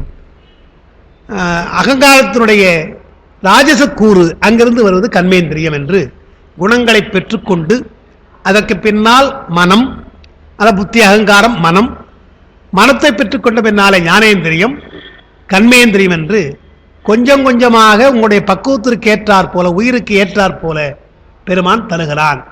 இவையெல்லாம் அமைவது, அறிவு அமைவதும் சரி, மனம் அமைவதும் சரி, எல்லாம் முன் செய்த வினை. அதை சேர்த்துக்கணும். அதனால்தான் இந்த ஏற்றத்தாழ்வு. பெருமான் அந்த ஏற்றத்தாழ்வோடு நம்ம படைக்கலை. நமக்கு என்ன வினையோ அந்த வினைக்கு ஏற்றாற் போலத்தான் இவற்றை படைக்கிறான் என்று அந்த ஞானேந்திரியம் என்ற ஞானமாக இருக்கு இல்லையா? அந்த ஞானம் என்பது ஏன் வேறுபடுகிறது? வாழ்க்கையிலே நம்முடைய பெறுகின்ற பேறுகள் எல்லாம் ஏன் வேறுபடுகின்றன என்றால் அவையெல்லாம் வினை என்றுதான் சொல்றார். அதெல்லாம் இங்க இந்த உடம்புக்காக அவளை எழுதுறார், தத்துவங்களே எழுதியிருக்கிறார். 5 தலைப்பறி 6 கடை உள்ள. இதுல ஏதாவது ஒன்றாக ஒதுக்க விட முடியுமா பாருங்க. 6 ஆதாரங்கள்ல எதையும் நாம் ஒன்றும் பண்ண முடியாது. அதனால்தான் இதெல்லாம் ஆராய்ந்து பார்த்தவர்கள் யோக நிலையிலே ஆதாரங்கள் என்று வைத்து 6 ஆதாரங்கள் என்று வைத்தார்கள். நமக்கு விநாயகர்கள் பாடுகின்ற ஔவையார் அதை பாடுகிறார். உடற்சக்கரத்தின் உறுப்பையும் காட்டி, உடல் சக்கரம் என்று எழுதுகிறார். சக்கரம் என்றால் ஆதாரம் என்று அர்த்தம். உடற்சக்கரத்தின் உறுப்பையும் காட்டி, பெரியெட்டு நிலையும் தரிசனப்படுத்தி என்றெல்லாம் அவரை யோகத்தை தான் அவர் எழுதுவார். மொத்தம் குண்டலி அதிலிருந்து கூடிய சபை நமக்கு தெரியும். அதுபோல பல விஷயங்களே அங்க பாடலாக பாடுறார். யோக நிலைக்குத்தான் இந்த ஆதாரங்கள் பயன்படும் என்று பார்க்கிறோம். அப்புறம் வாயுக்கள். அதுக்கப்புறம் நீங்க வரப்பொழுது எல்லாம் பெற்றாச்சு. பெற்ற பின்னால் நமக்கு எது முக்கியம் என்று பார்க்கிறோம். நம்முடைய இவ்வளவு பெற்று வந்து இவ்வளவு கருவிகள் பெற்றிருக்கும் இல்லையா? இதுல வெளியில் இருக்கிற பூதங்களும் நமக்கு முக்கியம். அதாவது நிலம், நீர், தீ, காற்று, ஆகாயம் என்ற அந்த பூதங்களும் நமக்கு முக்கியமான ஒன்று என்றால் அதுதான் உடம்பாக நமக்கு இருக்குது. வெளியில இப்ப மழை பெஞ்சா தும்முறோம் இல்லையா நம்ம உடனே, அத மாதிரி அந்த பூதத்தினுடைய சார்பு இல்லை என்றால் நமக்கு இந்த உடம்பு இயங்காது. எனவே நெருப்பு என்றால் அளவாக உடம்பிலே நெருப்பை வைத்திருக்கிறான். தண்ணீரை பற்றி இப்போது நிறைய சொல்லுகிறார்கள் மருத்துவர்கள். சித்த மருத்துவர் நம்முடைய தெரிஞ்ச சத்து இங்க திருமறை அருட்பணியில பேசுகின்ற சித்த மருத்துவம் சொல்லுகிறார், மழைக்காலமாக இருந்தாலும் கூட தண்ணீர் இவ்வளவு குடிக்கணும். மழைக்காலத்தில் தான் சிறுநீர் சாதாரணமாக போகும், வெயில் காலத்தில் போகாது. அப்படியும் போகணும், 5 முறையாவது அந்த சிறுநீர் கழிக்க வேண்டும் என்றெல்லாம் தண்ணீரை சொல்லுகிறார். என்னுடைய இப்போ யாரோ ஒரு நண்பர் தான் கேட்ட, யாரும் அவருக்கு ஆமாம் யாரோ ஒரு இப்போ கேள்விப்பட்டேன், 2 நாளைக்கு முன்னாடி தான் பேசினவர். உடம்புல தண்ணீர் அதிகம் இருக்கிறது என்று சொல்லி அவருக்கு தண்ணீர் அதிகமாக இருக்குதான், வெளியிலாம் தண்ணீரை காணும், அவருக்கு தண்ணீர் அதிகமாக இருக்கு.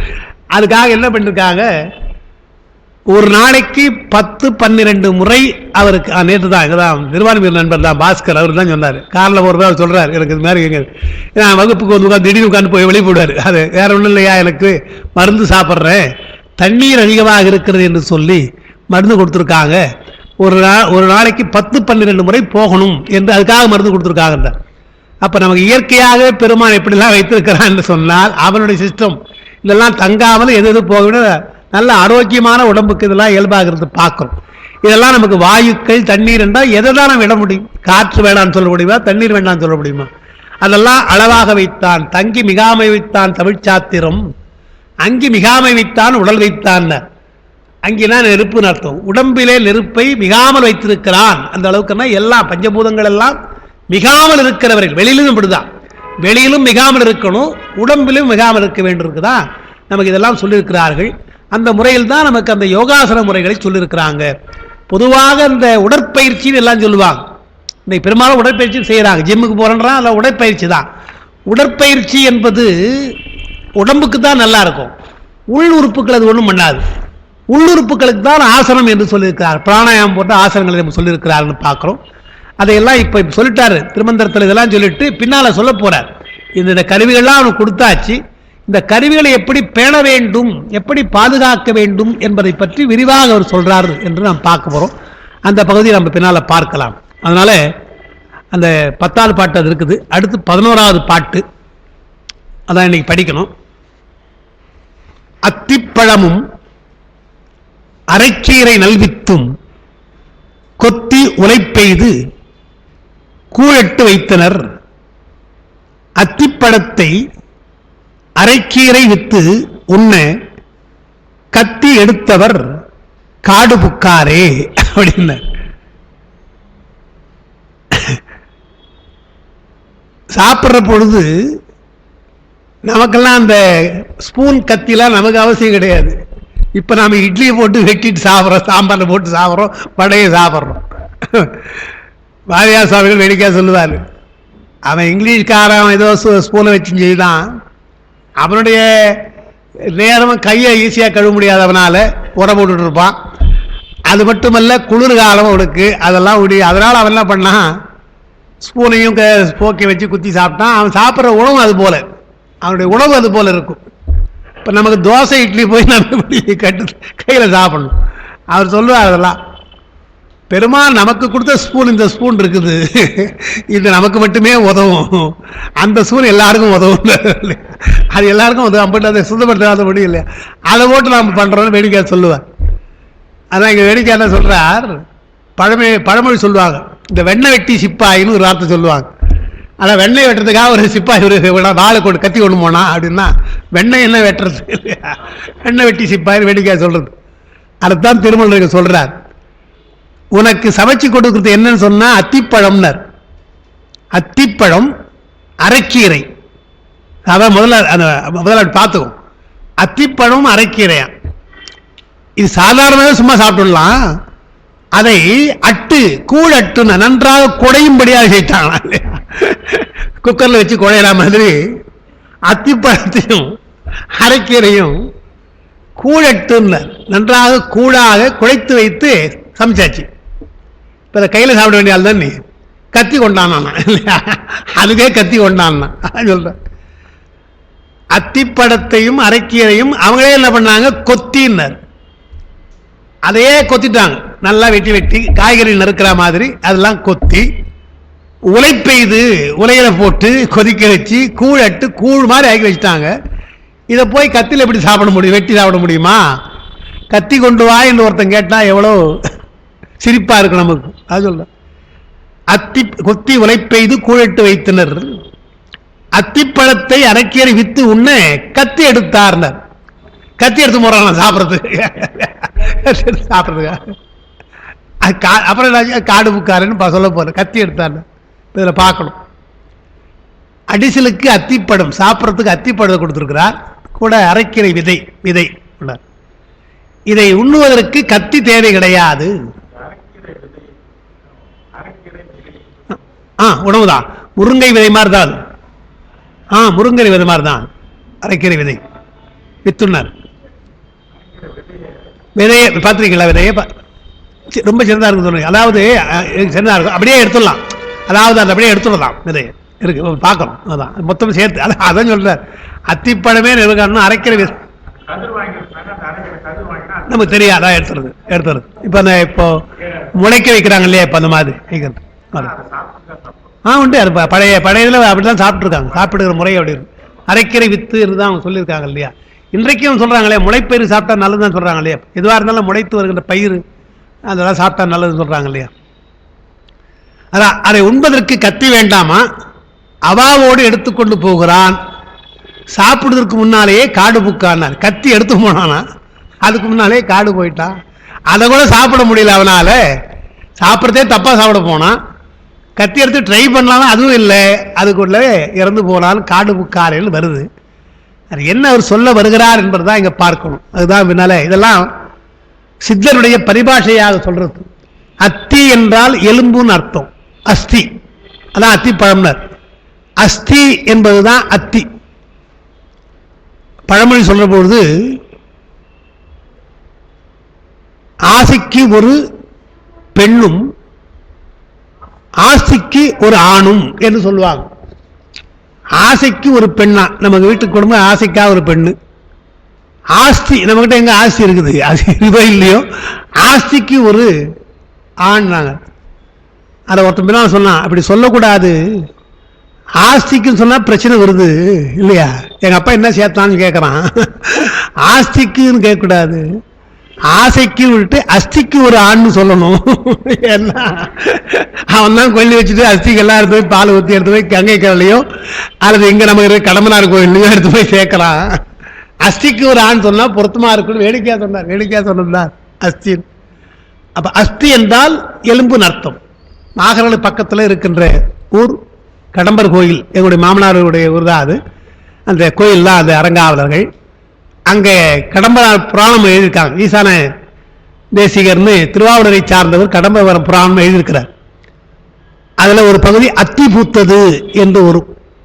அதாவது ஒரு அந்தணர் தெற்கே இருந்து தன்னுடைய தந்தையாருடைய எலும்பை காசியில கரைப்பதற்காக கொண்டு போனாராம். கூட போற பொழுது அதை எடுத்துக்கொண்டே இந்த பக்கம் நடந்தார். அந்த காலத்து போவாங்க. அப்படி நடந்து போற பொழுது இங்க செய்யாற்றங்கரையில் அவர் குளிக்க வேண்டியதா இருந்துதான். அப்ப தண்ணிலாம் ஓடிட்டு இருந்தது இல்லையா.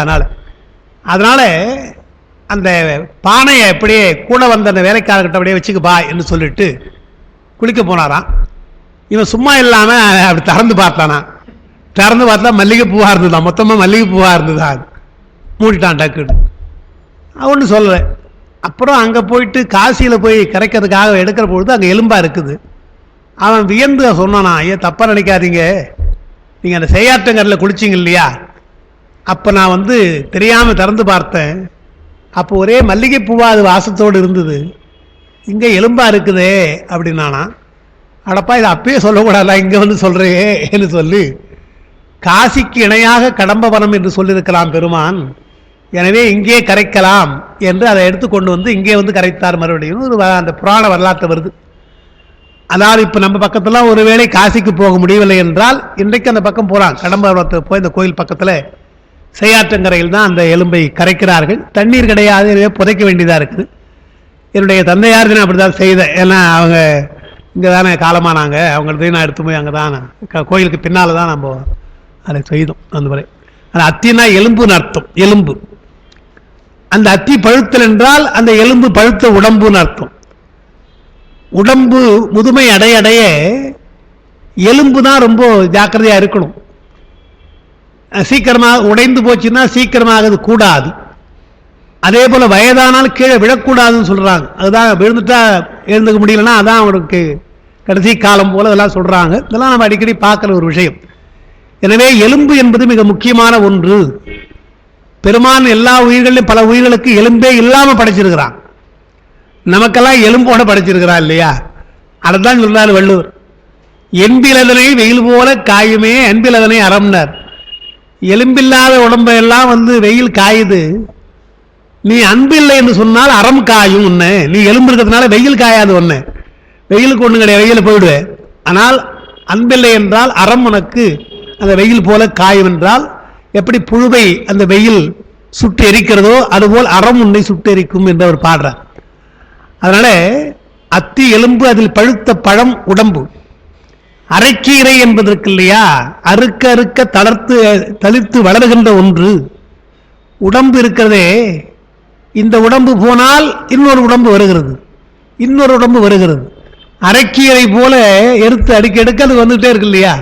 அதுபோல் பிறவிதோறும் நமக்கு உடம்பு வருகிறது. அதுக்காக சொல்றார். அதுக்கு அதனால ஒப்ப பரு உடம்பு நீங்க வேறு உடம்பை தரும் நுண்ணுடம்பு என்றார். அதை எழுதியிருக்க உங்களுக்கு விஷயத்துக்காக. நம்முடைய கொள்கை என்ன என்று சொன்னால், சரீரம் மொத்தம் 5 என்று நாம் சொல்றோம்.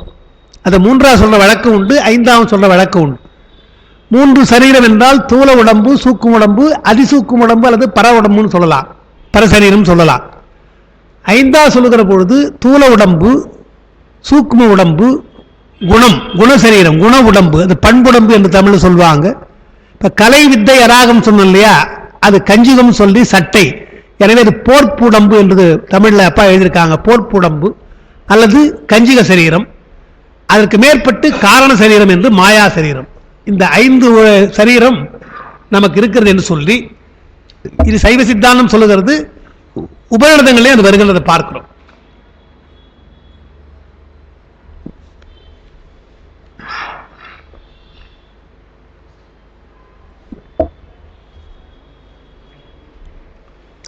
தைத்திரிய உபநிஷத்தில் வருது. தைத்திரிய உபநிஷத்தில் பார்த்தீங்கன்னா தெரியும். அதுல அன்னமய கோஷம், பிராணமய கோஷம், விஞ்ஞானமய கோஷம், ஆனந்தமய கோஷம் என்றெல்லாம் இப்படி நம்ம வரும். தூல உடம்பு இருக்கு இல்லையா, இந்த உடம்பு இது அன்னமய கோஷம் தான். இந்த உடம்பு சாப்பாட்டு கொஞ்சம் குறைஞ்சி போச்சுன்னா தளர்ந்து போகும். ஆனால் நம்ம 3 வேளை நம்ம வச்சுட்டு இருக்கிறோம். முறையாக 3 வேளை அது இருந்தால் போதும் நமக்கு. அப்போ உடம்பு இந்த உணவால் நிலைப்பது. எனவே இது அன்னமய கோஷம் என்று சொன்னாங்க. பிராணமய கோஷம் என்று ஒன்று, அது பிராணவாயு. பிராணவாயுனாலே நிலை பெறுகின்ற ஒன்று, அது சூக்கும் உடம்பு, பிராணவாயு கோஷம் என்று சொன்னாங்க. அதனால நிற்பது பிராணமய கோஷம் என்று.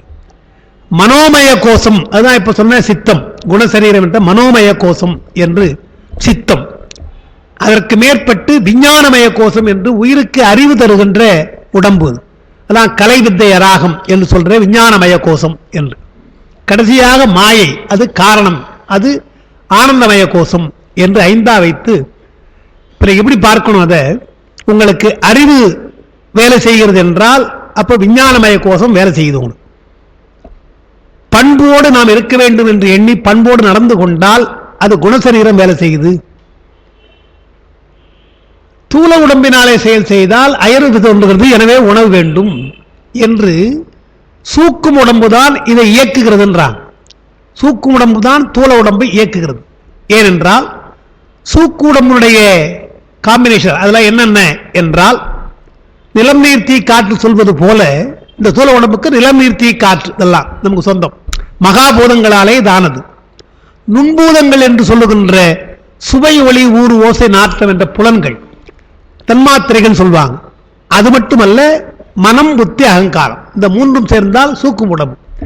அந்த சூக்கும் உடம்பு எப்பொழுதும் அழியாது, அது ஊழிக்காலத்தில் தான் அழியும் என்று சொல்றாங்க. ஆனால் சூக்கும் உடம்புக்கு அடையாளம் தெரியாது. தூல உடம்பு வருகிற போதுதான் நமக்கு அந்த மாற்றங்கள் எல்லாம். இப்போ ஒவ்வொருத்தருக்கு அடையாளம் இருக்கு இல்லையா, உடம்புல அந்த ஐடி சொல்றாங்க இல்லையா, அதெல்லாம் பார்க்கிற பொழுது முக வேறுபாடு தெரியுது இல்லையா, இதெல்லாம் தூல உடம்புக்குத்தான், சூக்கும் உடம்பு கிடையாது. சூக்கு உடம்பு என்ன செய்யுது என்று சொன்னால், தூல உடம்பை விட்டு இந்த உயிர் நீங்கினால் இப்ப அந்த உயிர் செய்த வினை காரணமாக சொர்க்கம் போக வேண்டும் என்றால் அந்த சூக்கும் உடம்பு தான் சொர்க்க உடம்பை தருகிறது. அது பூத சார சரீரம் என்பார்கள். நரகத்திற்கு போகிற பொழுது அதே சூக்கு உடம்பு தான் யாதனா சரீரம் என்று தருகிறது என்பார்கள். மீண்டும் பிறக்க வேண்டும் என்றால் மீண்டும் அந்த வினையெல்லாம் கழித்துட்டு புதிய வினை தானே வருது. புதிய வினை சொல்கின்ற பொழுது சூக்கு உடம்பு புதிய உடலை தருகிறது என்று நம்முடைய கொள்கை. அப்போ நாம் என்ன நினைக்கிறோம், இந்த உடம்பை விட்டு உயிர் போன உடனே விடுதலை அடைஞ்சிச்சுன்னு நினைக்கிறோம். விடுதலை அடையலை. இத்தனை உடம்புகளையும் கடந்தால்தான் அது விடுதலை.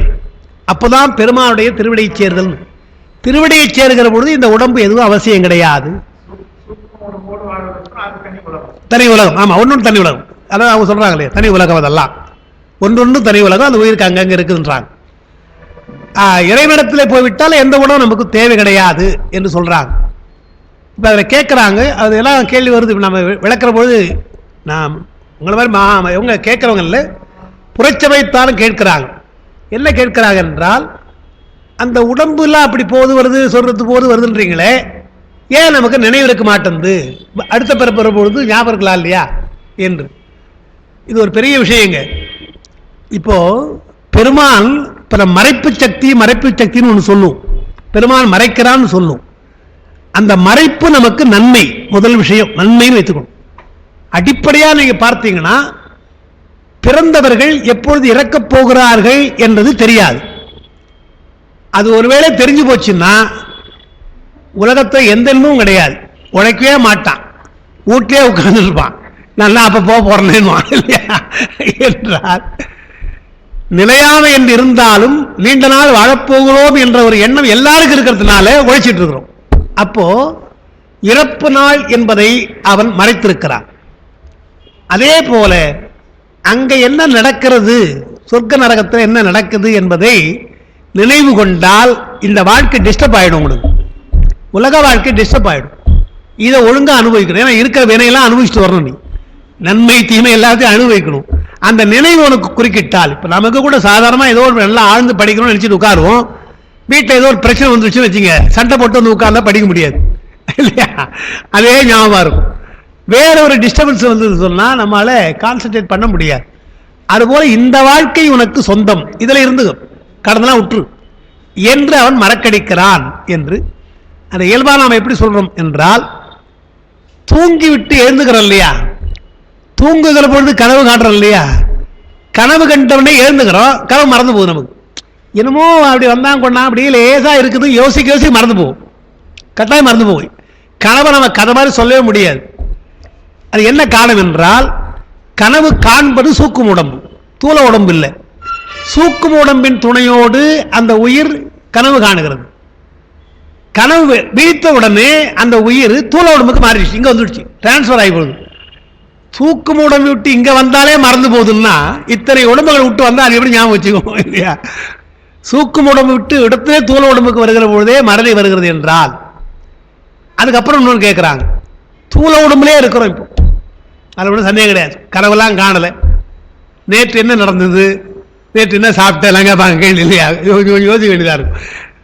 நமக்கு இந்த உடம்போடு இருந்து செய்த செயல் கூட இதை படிக்கிறதெல்லாம் எல்லாம் மறந்து போகுது என்றால், மறதி என்பதை பெருமான் கொடுத்திருக்கிறான். அது பல வகைக்கு நன்மை என்று பார்க்கும். அது அங்கிருந்து வந்தது நமக்கு மறதி. அப்போதான் வேற வினைகளை நம்ம செய்ய முடியும், இந்த வினை நமக்கு தீரும் என்று சொல்றான். எனவே பெருமான் காட்டாமல் மறைத்தது இருக்கு இல்லையா, அதை பற்றி கவலைப்பட வேண்டாம். காட்டுவதற்காக கவலைப்படுவோம் இல்லையா, அவன் என்ன காட்டுறான் அதை மட்டும் பார்த்து போனது, என்னெல்லாம் காட்டலாம் இன்னும் நமக்கு என்று நினைக்காதீங்க என்று சொல்றார். அதனால பருவுடம்பு நீங்க வேறு உடம்பை தரும் நுண்ணுடம்பு, சூக்கும உடம்பு அது. அப்புறம் அதுக்கு சித்தியால ஒரு பாட்டு இருக்குது, காலம் உற்று நீக்கிட மரம் பின் வேர் ஓர் நீள் மரம் நிகழ்த்துமா போல். ஒரு மரம் விழுந்து போனால் மரத்தினுடைய வேரிலிருந்து இன்னொரு மரம் முளைப்பது போல, தூல உடம்பு விழுந்து போனால் சூக்கும் உடம்பிலிருந்து இன்னொரு உடம்பு தோன்றுகிறது என்று சொல்ற. அதான் கூழ் என்றால் உணவும் கரியும். கூழ் என்பதற்கு உணவும் தான் பேர், பொதுவாக உணவு கரி. இருவகை உடம்பால் வரும் பயன் என்ன அப்படின்றார். புறப்பொருளை உண்ணும் உடல். இந்த உடம்பு புறப்பொருளை உண்கிறது, அரைக்கிற அத்தி மாதிரி, அது உணவு. அதை உண்ண துணை செய்யும் சூக்கும உடல், அது இல்லைன்னு முடியாது. சூக்கும உடம்பு இல்லை என்றால் தூள உடம்புனால அனுபவிக்க முடியாது. எனவே வெளியிலே நாம் அனுபவிக்கிறோம் இல்லையா, இதெல்லாம் உணவு போல. சாப்பிட்ற பொழுது நமக்கு கூட காய்கறி வேண்டும், துணைக்கறி வேணும் இல்லையா, வெறும் சாதம் மட்டும் போதாது. தயிர் சாதமாக இருந்தாலும் கூட ஒரு மாங்காய் ஊறுகாய் வச்சுக்கிறோம் இல்லையா, மாங்காய் மாதா ஊட்டாதே மாங்காய் ஊட்டணும் பழமொழி சொல்லிக்கிறோம் நம்ம இல்லையா. அப்போ ஏதாவது ஒரு கறி வேணும். அதுபோல பெருமா என்ன செய்யறான், இந்த உலகம் என்ற அனுபவ உணவை சாப்பிட்றதுக்கு சூக்கு உடம்பு என்ற கறியை தருகிறான். அதுதான் காய்கறி. அதை உண்ண துணை செய்கின்ற சூக்கு உடல் கறி. கொத்தி உலை பெய்தல், அந்த பாட்டு இருக்கு, அத்திப்பழத்தை கொத்தி உலை செய்யறல, அது பக்குவத்திற்கு ஏற்ப உயிரை உடலில் செலுத்துகிறான். உயிரை உடலில் செலுத்துகிற பொழுது கொத்தி உலை பெய்வது போல அதன் பக்குவத்துக்கு ஏற்றாற் போல உயிருக்கு பல்வேறு வகையான உடம்பை தருகிறான். உண்ண கத்தி எடுத்தல், சாப்பிடறதுக்கு கத்தி எடுக்கிறான். அது என்னன்னா இறைவனுடைய திருவுருளை நாடுதல். இந்த உடம்பை வைத்துக் கொண்டு இறைவன் திருவுருளை நாடுவதற்கு ஒரு கத்தி எடுத்து போகின்ற. இதை உண்ண கத்தி வேண்டாம், இதற்கு உடல் வேண்டாம். உடல் தான் கத்தி, உடம்புதான் கத்தி என்றால் வெளியில இருக்கிற பொருள்கள் எல்லாம் உணவு, சாப்பிடுவதற்கு இந்த உடல் கத்தி வேண்டாம். இந்த உடல் என்ற கத்தி நமக்கு தேவையில்லை. ஆனால் உண்ண என்ன செய்கிறோம், கத்தி எடுக்கிறோம், இறைவன் திருவுருளை நாடுகிறோம். இறைவன் திருவுருளை நாட உடல், உலகை அனுபவிக்க அன்று ஏன் உலகை நாட வேண்டும். அதாவது இந்த உடம்பு எதுக்கு கொடுத்திருக்கிறான் என்றால் புறப்பொருள்களை நாடுவதற்கு அல்ல, அகப்பொருளாக இருக்கின்ற பெருமானை நாடுவதற்கு தானே தவிர கத்தி எடுத்துக்கொண்டு உணவை சாப்பிடுவது போல உடம்பை வைத்துக் கொண்டு புறப்பொருளை நாடுகிறோம். அது கூடாத ஒன்று என்று சொல்றார். எனவே இறைவன் திருவுருளை நாடுவதற்குத்தான் இந்த உடம்பை பெருமான் தந்திருக்கிறான் என்று சொல்லி, அதனால் திருவந்தியார் பாட்டம் கொடுத்திருக்காங்க. அப்பதான் சொல்லியிருக்காங்க, அதை பொன் கொழுக்கொண்டு வரகுக்கு ஒழுவது என் அக்கொடு நீ அறிந்து உந்திய வர.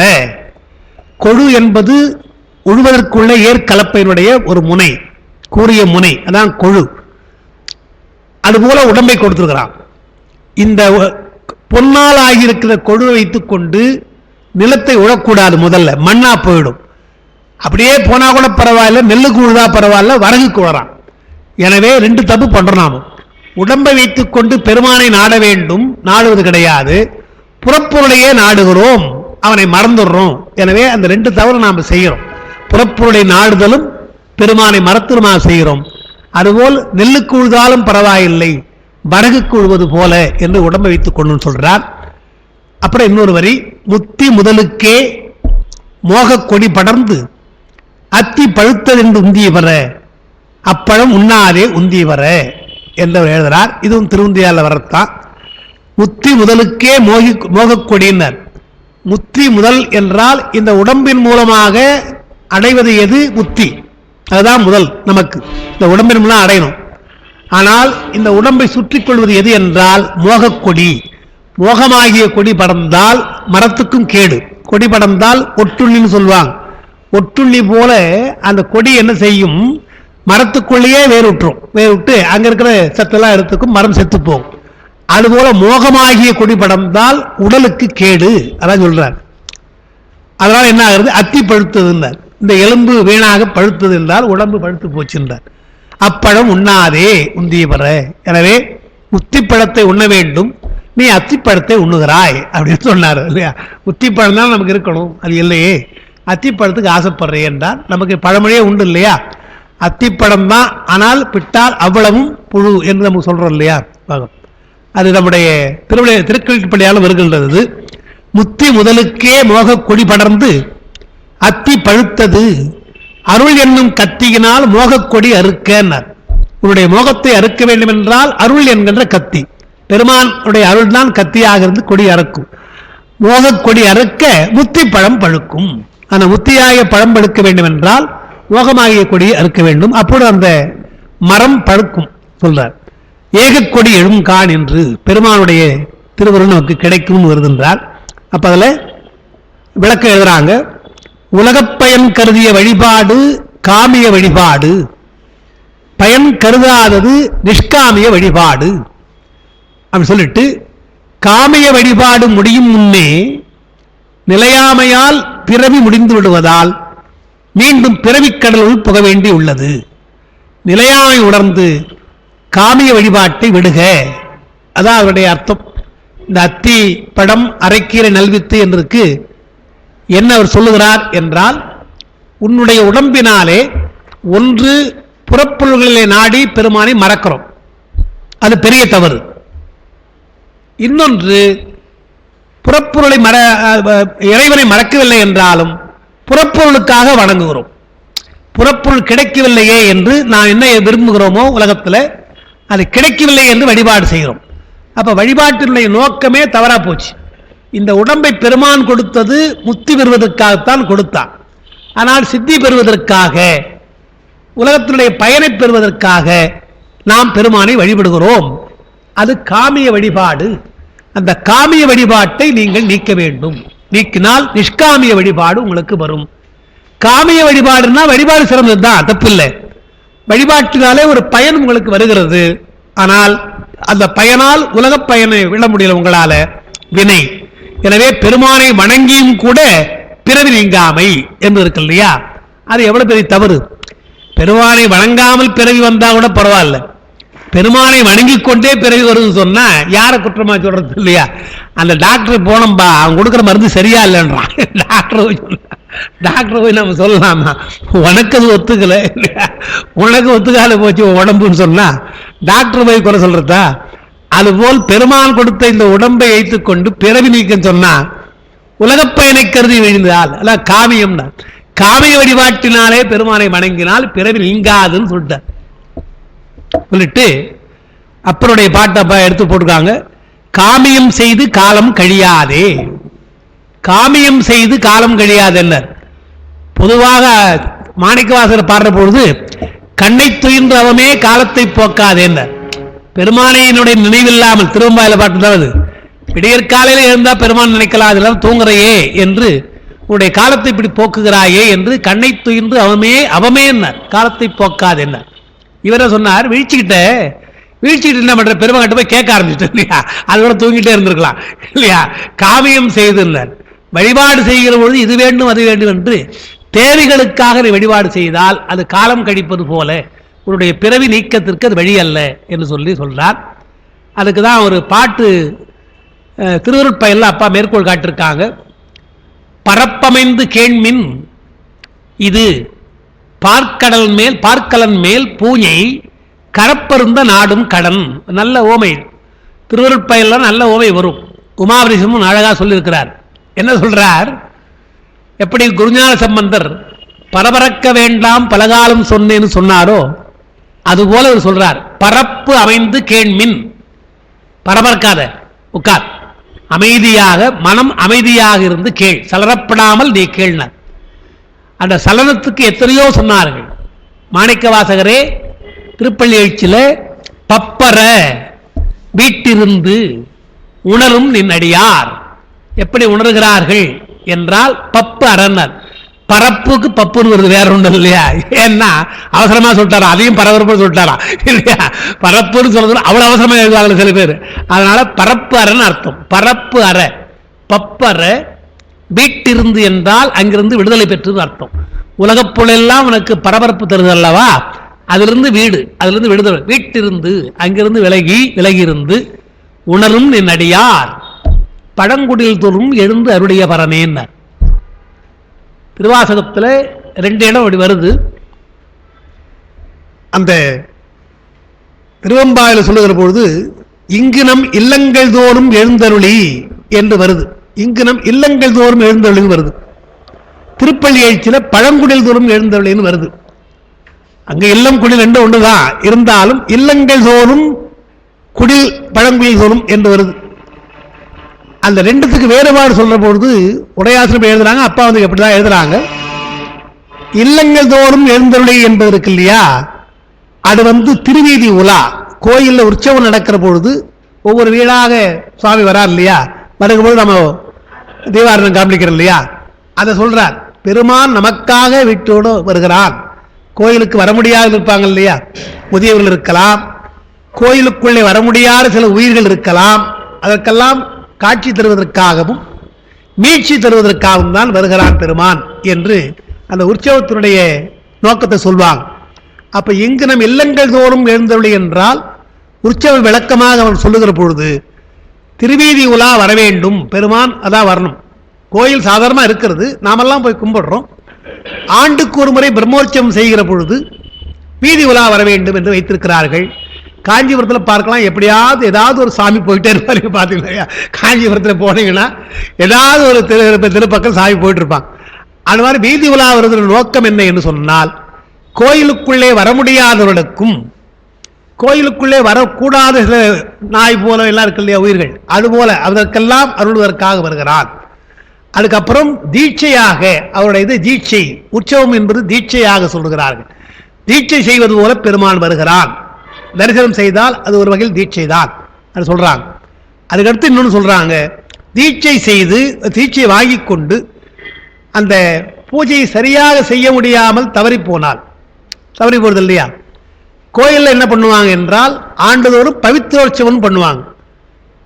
பவித்ரோற்சவன்றது நாள்தோறும் செய்கின்ற பூசையிலே இருக்கின்ற குறைகள் இயல்பாக நேர்ந்து போகும். அது அவங்க என்ன சொல்றாங்க, திரவிய லோபம். முதல்ல பால், தயிர், நெய், கரும்பு, சந்தனம் எல்லாம் அபிஷேகம் பண்ணணும். நாள்தோறும் பண்ண முடியாது, ஒரு நாளைக்கு அப்படி பண்ணி விட்டுரும். சிறந்த நாளாக இருக்கிற பொழுது நம்ம மொத்தம் பண்றோம் இல்லையா, அப்போ திரவிய லோபம் என்றால் நாள்தோறும் அப்படி பண்ண முடியல, அது திரவியம் இல்லாமல் போகிறது, குறைச்சிடும். அதே போல கிரியாலோபம் என்றால் செய்கின்ற செயல்கள், பெருமானுக்கு செய்கின்ற வழிபாட்டு முறைகளில் இந்த முத்திரைகள் போல சிலவற்றையெல்லாம் சுருக்கிடுவாங்க, அது கிரியாலோபம். அதுக்கடுத்து மந்திர லோபம், மந்திரங்களை குறைச்சிக்குவாங்க. இதெல்லாம் இப்போ நாம கூட என்ன பண்ணுவோம், இப்போ பஞ்சபுராணம் இதெல்லாம் வச்சிருக்காங்க, வேற ஒன்றும் இல்லை. பஞ்சபுராணம் சொன்னா அது மந்திர லோபம் தான். திருமுறை பாடினால் நியாயமா ஒரு பதிகம் பாடணும் இல்லையா, தம்பி ஒரு பாட்டு பாடுறார் தேவாரம், திருவாசகம் ஒன்று போறோம் இல்லையா என்று நம்முடைய அவசரம் தெரியும். அதனால மொத்தமா எல்லாத்துக்கும் ஒரு சார்பு மாதிரி அந்த திருவாசக முறைகளை வச்சிருக்கோம் பஞ்சபுராணம். அதுபோல அதெல்லாம் மந்திர லோபங்கள். அதெல்லாம் விட்டுட்டு ஒரு நாள் புறா அதுதான் இப்போ முற்றோதல் செய்யறாங்க. பரவாயில்ல, அதான் பாராட்ட வேண்டியது. முற்றோதல் செய்யறோம், சிவராத்திரி பொழுது எல்லாம் நம்ம படிக்கிறோம் இல்லையா. சில பேர் குடும்பங்கள் செய்யறாங்க, ஏன்னா திருமுறை முற்றோதல் அவங்க வச்சுக்குவாங்க, வீட்டில் வச்சுக்குவாங்க. வீட்டில் என்ன பண்ணுவாங்க, பூஜை முடிச்ச உடனே ஆரம்பிக்கிறது ஒரு முறை. ஞான சம்பந்தனுடைய முதல் பதிகம், இரண்டாம் பதிகம், அது தலைமுறையாக இருக்கலாம், பன்முறையாக இருக்கலாம். மொத்தமாக படித்து 12 படிச்சுட்டு அப்புறம் ஒரு முறை என்று படிக்கிறேன். அது ஒரு முறை, நல்ல முறை தான். இப்போ நான் கூட முதல்ல என்னத்துக்கு போய் அர்த்தம் இல்லாமல் படிச்சுன்னா சில பேர் அர்த்தமே தெரியாமல் படிக்கிறாங்க, எதுக்கு நடிக்கிறது. அது நல்ல பயிற்சி. என்னன்னா ஏதோ ஒரு வகையில் நமக்கு அது பயிற்சி ஆகிடும் நமக்கு. அப்போ இப்போ படிக்கிற பொழுது இந்த இது அர்த்தம் தெரியலையே, இந்த சொல்லுக்கு அர்த்தம் தெரியலையே வந்துதான் உண்மை தான், முற்றுவதும் தான்.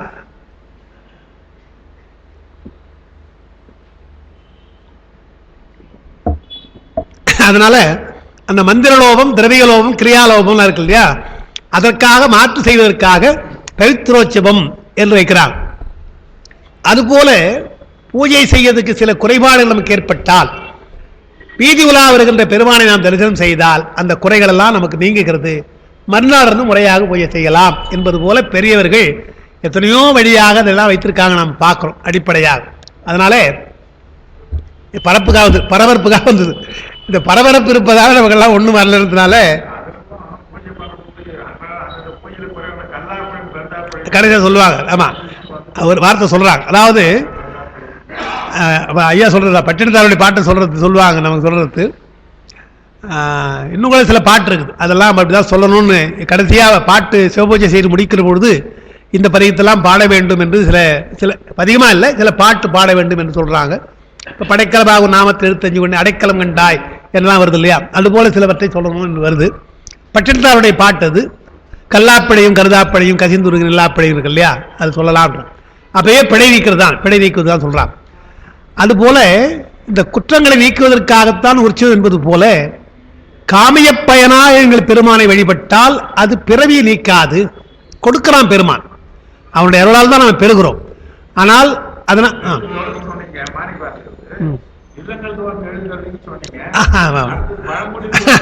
அதுல இல்லங்கள் தோறும் தான் நமக்கு இந்த திருவீதி உலா வர்றது. பழங்குடியில் தோறும் என்பது ஆன்மார்த்தமாக செய்வதை சொல்றார். பழங்குடில் தோறும் எழுந்தருளிய பரன் பந்தனை விரலையும் நீயும் நின் அடியார் பழங்குடில் தோறும் அடியார் பழங்குடில் தோறும் அடியார் பழங்குடில் என்று போட்டதுனால பொதுவாக இல்லங்கள் எல்லாரும் வர்றது அடியார்களாக இருக்கின்றவருடைய பழங்குடியில் வந்தால் அது ஆன்மார்த்தமாக செய்வது என்று ஆன்மார்த்தம் நம்ம சொல்கிறோம். இரண்டையும் சொல்லியிருக்கிறார். ஆன்மார்த்தமாக வருவதும் பரார்த்தமாக திருவீதி உலா வருவதுமாக அவர்கள் சொல்லியிருக்கிறார்கள் பார்க்குறோம். அது எதுக்கு சொன்னால் அதுதான் எழுதுறார் திருவருட்பயல்ல பரப்பு அமைந்து கேண்மின்னர் உங்களுடைய பரபரப்பை எல்லாம் நீக்கி விட்டுனார். குருஞான சம்பந்தர் தம்முடைய சிவபோகசாரத்தில் பரபரக்க வேண்டாம் பலகாலம் சொன்னேன்னார். அதுக்கப்புறம் சொன்னது ஆசையராய் பாசம் விடாய். அதில் ஆன சிவபூசை பண்ணாயினர். பாட்டு எப்படி சொன்னார்? ஆசையராய் பாசம் விடாய் ஆன சிவபூசை பண்ணாய் நேசமுடன் ஐந்தெழுத்து நீ நினையாய் ஈசி சினமே தவிர திருமுறைகள் ஓதாய் மனமே உனக்கு என்ன வாயின்னு பாடினாரு. இப்போ அதை கேட்கலாம் இல்லையா? ஆசையறணும் என்னங்க பண்ணுறது தெரியல, ஆசையராயின்றீங்களே அதில் பாசம் விட முடியலையே என்றால் ஆன சிவபூஜை பண்ணாயினார். பண்ணு ஆன சிவபூஜை பண்ணால் தானே ஆசை போடுன்றார். அதான் சொல்ல வராது. ஆன சிவபூஜை என்றால் உன்னால் ஆனன்னு அர்த்தம். உன்னால் முடிந்த அளவிற்கு நீ செய்ப்பா. பெரிய சிவபூஜை பண்ணுறதுன்னு நிறைய இருக்கு, நிறைய விதிகள்லாம் இருக்கு. உன்னால் என்ன பண்ண முடியும்? சிவபூஜை விதியை போட்டுருவாங்க. பார்த்தா சிவபூஜை தத்துவ ஜெயெல்லாம் எழுதியிருக்கிறாங்க, அப்பா கூட எழுதியிருக்கிறாங்க பார்க்கலாம். அதெல்லாம் பார்த்தா வேற வேலையே அதான் காலையில் எழுந்த உடனே உட்காந்து பூஜை பண்ணோம், முடிஞ்சு எழுந்து சாப்பிட்டு மறுபடியும் படுத்த வேண்டியதுதான். அப்படிதான் இருக்கு இல்லையா? அது வேண்டாம். அது அதனால ஆன சிவபூஜை அதெல்லாம் துறவிகளுக்காக சொன்னது. அவங்க எப்பவுமே சதாகால பூஜைன்னார் தாய்மானர். சதாகால பூஜை செய்யறதுக்கு அது வேற. ஆன சிவபூஜை பண்ணாய் என்று சொல்லிட்டு அப்புறம் சொன்னார் இல்லையா, சினமே தவிராயினார். திருமுறைகள் ஓதாய் என்றால் இதற்கெல்லாம் என்னன்னா நேசமுடன் ஐந்தெழுத்து நினைக்கணும். திருமுறைகள் ஐந்தெழுத்து வருகிறது. ஐந்தெழுத்து நீ படித்தால் சினம் உனக்கு போகும். அப்போ பாசம் விடுவதற்கும் ஆசையிடுவதற்கும் பூஜை செய்யணும். ஏன்னா நின் பூசை நேசமும் பட்டினத்தார் பாடுற பொழுது நல்லார் இணக்கமும் நின் பூசை நேசமும். பூசையில் நேசம் வந்தால் மற்ற நேசம் உங்களுக்கு போய்விடும் சொல்றார். எனவே நேசமுடன் ஐந்தெழுத்து நீ நினைக்க வேண்டும். வழிமுறைகளை நீ உங்களுக்கு வருகின்ற பயன்களுக்கு வழிமுறைகளை சொல்லுகிறான்னு பார்க்கணும். அதுதான் இங்க சொல்றார் பரப்பமைந்து கேள்மின்னர். பரபரக்காம நான் சொல்றதை கேளுப்பானார். யாரு? உபாவலி சிவம் திருவருட்பயல்ல சொன்னார். என்ன சொன்னாரு? பார்க்கலன் மேல் பூஞ்சையினர். பூஞ்சைனா பூசைனா பூனை அர்த்தம். பூசை அதுக்கு பூனை தான் அர்த்தம். பூஜை பூசை பூனைன்னு அர்த்தம். அது எங்க இருக்குதா? உரி மேல போய் உட்கார்ந்து வச்சுப்போ இல்லையா? அந்த காலத்து உரி நமக்கு தெரியும். உரியில பானை, அதில் தான் பால் இருக்கும். பால் தயிரெல்லாம் வெண்ணெய் எல்லாம் இருக்கும். பால் அங்கே இருக்குன்னு வாசனை பிடிச்சிட்டு இப்போ அது மேலே போய் உட்கார்ந்துருச்சு. மேலே உட்கார்ந்துட்டு இப்போ பாலை குடிக்கணும். அது மேலே இருக்க அந்த மூடியை தள்ளிட்டு அது குடிச்சிடும். அதெல்லாம் அது பழக்கம் இல்லையா, அது குடிக்கும். இந்த பூனையும் பால் குடிக்குமான்னு ஏன் சொல்கிறாங்க இல்லையா? அப்படி உட்காந்துருக்கும். அந்த பாலை சாப்பிட போன பொழுது என்ன ஆயிடுச்சு, பக்கத்தில் சுவரில் ஒரு கரப்பாம்பூச்சி இருந்தது. அதை பார்க்குது. பால் அப்புறம் குடிச்சுக்கும், சாலிடா ஒரு ஃபுட்டு வருது இல்லையா, கரப்பாம்பூச்சி சாப்பிட்ருவோம் என்று அதை குடிக்கணும். இப்போ கரப்பாம்பூச்சி சுவரில் இருக்குது, பானை மேலே இது இருக்குது. இப்போ அதை பிடிக்கணும். ஒரு தாவு தாவுச்சான் அப்படி இல்லையா? ஒரு தாவு அப்படி தாவ உடனே கரப்பாம்பூச்சி பறந்து பிடிச்சி அதை எப்படி பிடிக்க முடியும்? அது போயிடுச்சு. நாரை கொத்துன்னா கொக்குன்னா அது சரியாக குத்தும். இது போய் பிடிக்க போய் பறந்து போச்சு. வேகமாக போனதுனால இந்த பால் பானை தட்டிக்கே விழுந்து உடஞ்சி போச்சு. பாலும் உடஞ்சி போச்சு, அதுவும் போச்சு. பார்க்கலன் மேல் பூஞ்சை. கஷ்டப்படாம பாலை குடிச்சிருக்கலாம். சின்ன ஒரு கற்பாம்பூச்சிக்கு ஆசைப்பட்டு எல்லாத்தையும் விட்டுது இல்லையா? அதே மாதிரி நாம் இருக்கிறோம் இல்லையா? நாம் யார்? இந்த பரப்பு அமைந்து கேள்வின் அந்த பரபரப்பு வேண்டாம். பெருமான் என்கின்ற அந்த அமுதத்தை நீ குடிக்க வேண்டும் என்றால் பாலை சாப்பிடணும்னு சொன்னா, ஞானத்தை சாப்பிடணும்னா பரப்பு அமைக. முதல்ல பரபரப்பு கூடாது. நம்ம எறியாமலே ஒரு அமைதி நமக்கு வர வேண்டும். அது வருவது ரொம்ப கஷ்டம். பதறுதல், பரபரப்பு இதெல்லாம் நமக்கு வரும். அதெல்லாம் இல்லாமல் இயல்பாக இருக்கின்ற ஒரு நிலை தான் நமக்கு ஞான நிலை, மோன நிலைன்னு சொல்றாங்க. கேள்வின் கரப்பருந்த, கரப்புனா கரப்பாம்பூச்சி, கரப்பு அமைந்த நாடும் கடன் என்றால் அதையாவது சாப்பிட்டுதா? அதுவும் இல்லை. உலகப் பயனை நீ அனுபவிக்கணும்னு போனையே, அது முடிஞ்சுதா என்றால் அதுவும் முடியல. பெருமானுடைய திருவுருளையும் பெற முடியாமல் வீணாக இந்த உடம்பை கழிக்கிறாயே என்று திருவுருட்பயன் எழுதலையா? திருவுருட்பயன் பரப்பமைந்து கேள்வித்து இது பார்க்கல மேல் பூஜை கரப்பத்தில் ஆடும் கடல் திருவுருட்பயன் வரும்.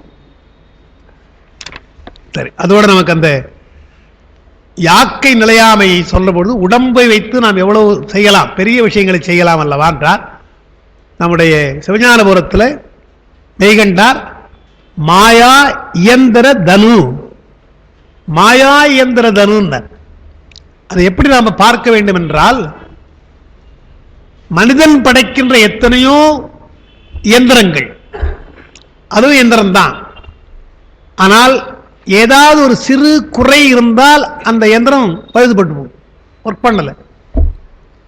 எதுவாக இருக்கும், பெரிய இப்போ சொபிஸ்டிகேட்டடாக இருக்கிற கம்ப்யூட்டர் கூட வைத்துக் கொள்ளலாம். கம்ப்யூட்டருக்கு அங்கே பிளக்லேருந்து வர ஊசி அந்த ஒயர் சரியாலன்னா முடிஞ்சு போச்சு, தேட வேண்டியதாக இருக்கு என்னான்னு. ஆனால் உயர்ந்த விஷயம் தான் அதெல்லாம், அது எல்லாத்தையும் சொல்லுது, வேகமாக சொல்லுது, எல்லாம் சரி. வியப்புக்குரிய இந்த எந்திரம் கூட ஒரு குறிப்பிட்ட இது கூட முடிஞ்சு போச்சு, நின்று போச்சு. நேற்று ஒன்று போட்டிருக்கான் அந்த இதில் வாட்ஸ்அப்பில் பல விஷயங்கள் வருது இல்லையா? இப்போ உலகமான சுருங்கி போச்சு இல்லையா? இந்த குளோபல் வில்லேஜ்ன்றாங்களே, அந்த மாதிரி குளோபல் வில்லேஜ் ஆகி போச்சு. இப்போ ஒரு அது எந்த நாடுன்னு தெரியல, ஆஃபீஸுக்கு ஒருத்தி வரா, கார் பார்க்கிங்க்கு ஒரு இடம் இருக்குது, இறங்கி கொண்டு அவள் ஒன்றும் பண்ணல, மொபைல் மாதிரி ஒன்று இருக்கிறான்.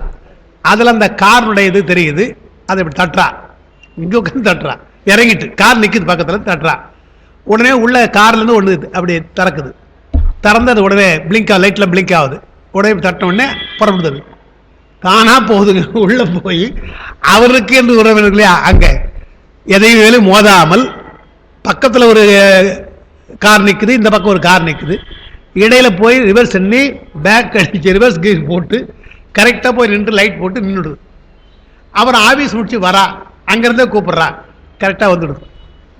கரெக்டாக வந்து நம்ம கூப்பிட்டா நம்ம நாய்க்குட்டி ஓடியாத மாதிரி ஓடியாது. இவ்வளவு தூரத்திற்கு விஞ்ஞானம் வளர்ந்துருக்குது.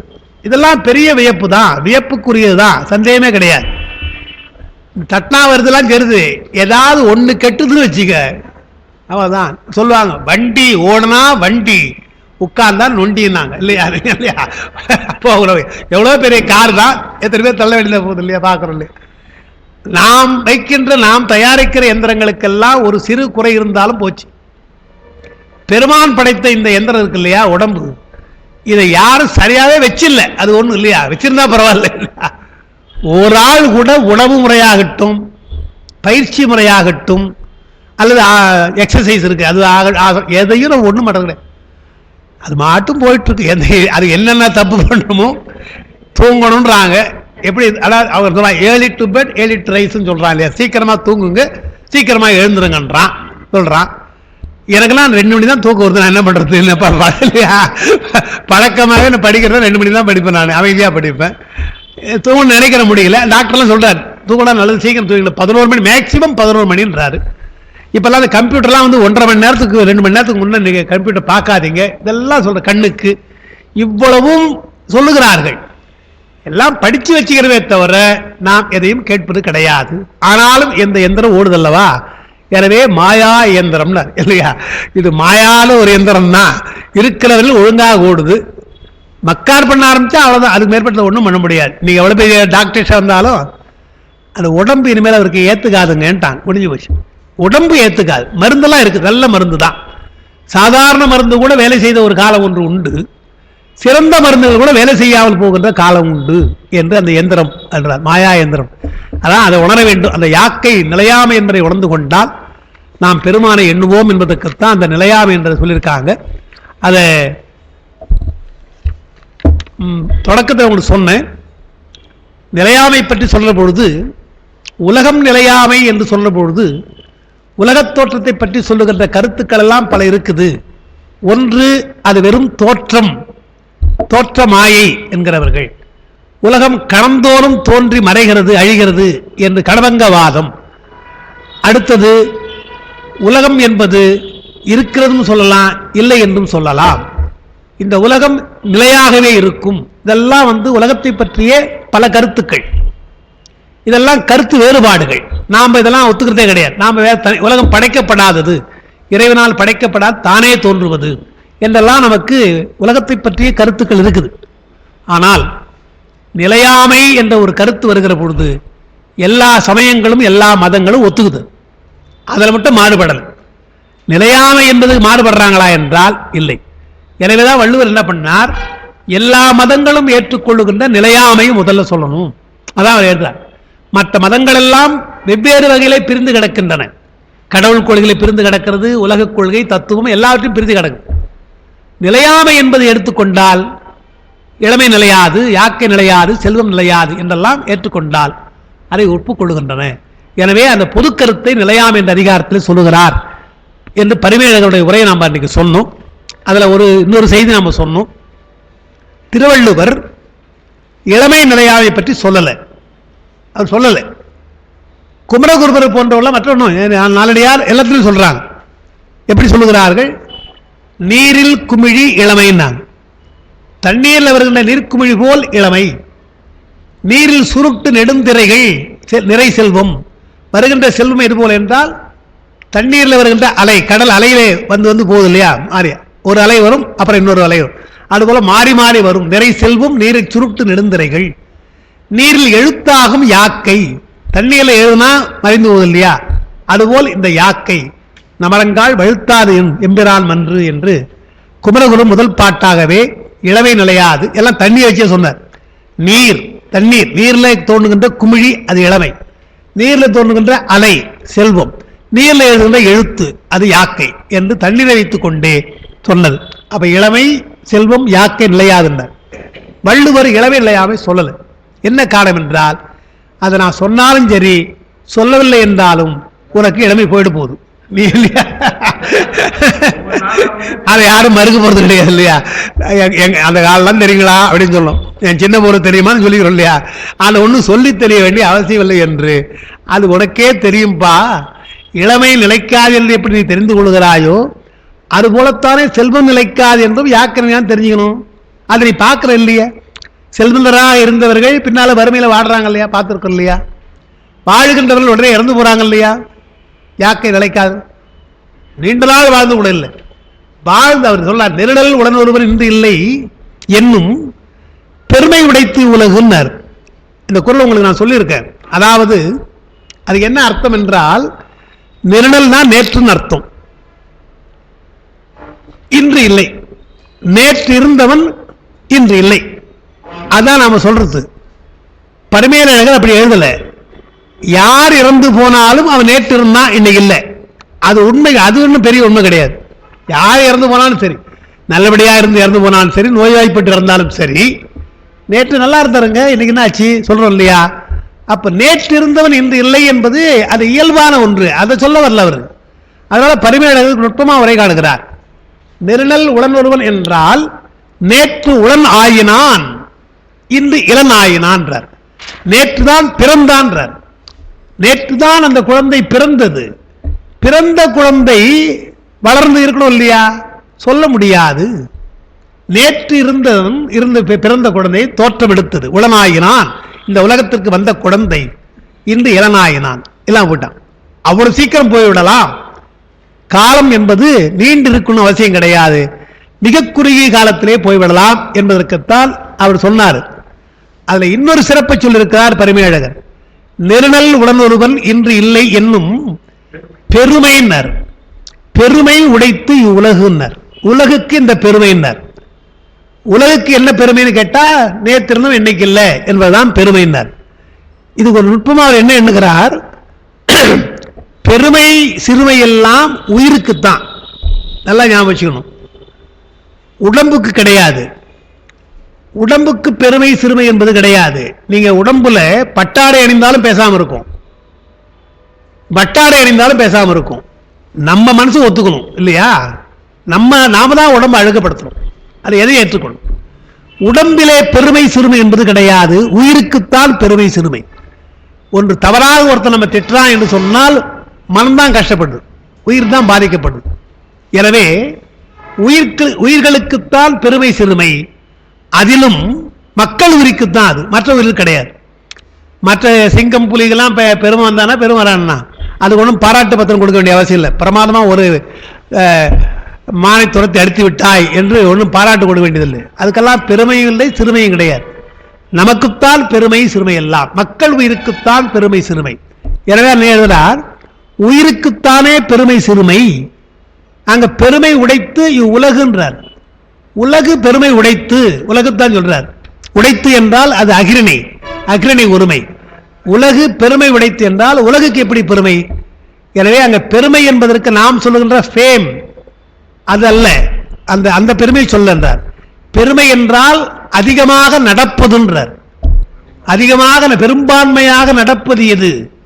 அதான் அவர் சொல்றார். உலகத்தில் புயல் அடிக்கலாம், மழை பெய்யலாம், அதிகமாக மழை கூட பெய்யலாம், பூகம்பம் ஏற்படலாம், இன்னும் ஏதோ ஆக்சிடென்டா ஏற்படலாம். இதெல்லாம் பெருமை கிடையாது, அதிகமாக கிடையாது, நடக்குது, அவ்வப்பொழுது நடக்கிறது. ஆனால் பிறப்பு இறப்பு, அதில் இறப்பு பிறந்து இறக்கிறது, அதுதான் அதிகமாக நடக்குது. உலகத்தில் நீங்க பார்த்தீங்கன்னா இன்னைக்கு கணக்கு சொல்றாங்கல்ல, இந்த ஒரு கணத்திலே எத்தனை குழந்தை பிறந்தது, நாட்டுக்கு நாடு வித்தியாசப்படுது, அதில் எத்தனை பேர் இறக்கிறார்கள் என்று இன்றைக்கு ஒரு கணக்கு எடுக்கிற பொழுது அதுக்கு ஒரு மாற்றம் பண்றாங்க. அதாவது சவுத் ஆப்பிரிக்கா ஐயாலாம் போவாங்க அடிக்கடி போற இடம், அந்த இடங்கள்ல என்னென்ன நடக்குது, கிரைம்ஸ் எப்படி நடக்குது, கொள்ளை கொலை ரேப்பிங், இதெல்லாம் என்னென்ன என்பதற்கெல்லாம் கணக்கிட்டு, நான் டர்பனுக்கு என்ன கூப்பிடாத நான் போக மாட்டேன், என்னன்னா அங்க நான் மொரிஷியஸ் போய் தான் கூப்பிட்டாங்க. அங்க என்ன விட்டாங்க, அந்த சவுத்தாண்டில் வந்துருந்தாங்க, எல்லாம் வேணாயானுங்களாம் வரவேணாம், ஏன்னா ரொம்ப பயங்கரங்கள்லாம் என்று சொல்லி அன்றைக்கு அவங்களே போட்டு காமிச்சாங்க, அந்த இடத்த போட்டு காமிச்சாங்க, அந்த யூடியூப் மாதிரி போட்டு காமிச்சாங்க. கொலை எத்தனை என்று சொன்னால் ஒரு நிமிடத்திற்கு 64 கொலையா. அவங்க அப்போ அந்த ஸ்டாட்டிக் தான் சொல்ல போது ஞாபகம், ஒரு நிமிடத்திற்கு அந்த நாட்டில் 64 கொலைன்னு காமிக்கிறான். அதே போல ஒரு நிமிடத்திற்கு இத்தனை ரேப்பிங், இது அதிகம், ரேப்பிங் ரேட் அதிகம் அது சொல்றான். அந்த மாதிரி இருக்குது இல்லையா? இதெல்லாம் இன்னைக்கு இருக்கலாம், ஆனாலும் இறப்பு என்பதும் பிறப்பு என்பதும் தான் அதிகம். எனவே நெருநல் உடனொருவன் இன்று இல்லை என்னும் பெருமை அதுதான் இங்கே அதிகமாக நடக்கிறது என்றால், உலக நிகழ்ச்சியிலே இறப்பு தான் அதிகம் என்றுதான் அந்த பெருமைன்னு அங்க சேர்க்கிறார். உலகத்துக்கு பெருமை என்று சொன்னால் உலகம் பெருமை அடையாது, ஆனால் அதிகமாக நடக்கிற நிகழ்ச்சி என்று நான் வைத்துக்கணும் என்று சொல்றேன். ஆமா, இதுதான் மக்கள் உயிர். இந்த நிரநல் உடனுறது பெருமைன்னு சொல்லனா, நமக்கு பெருமை என்றால் உயிர் மக்கள் உயிருக்கு தான், மற்ற உயிர்களுக்கு பெருமை சிறுமை கிடையாது அடிப்படையாக.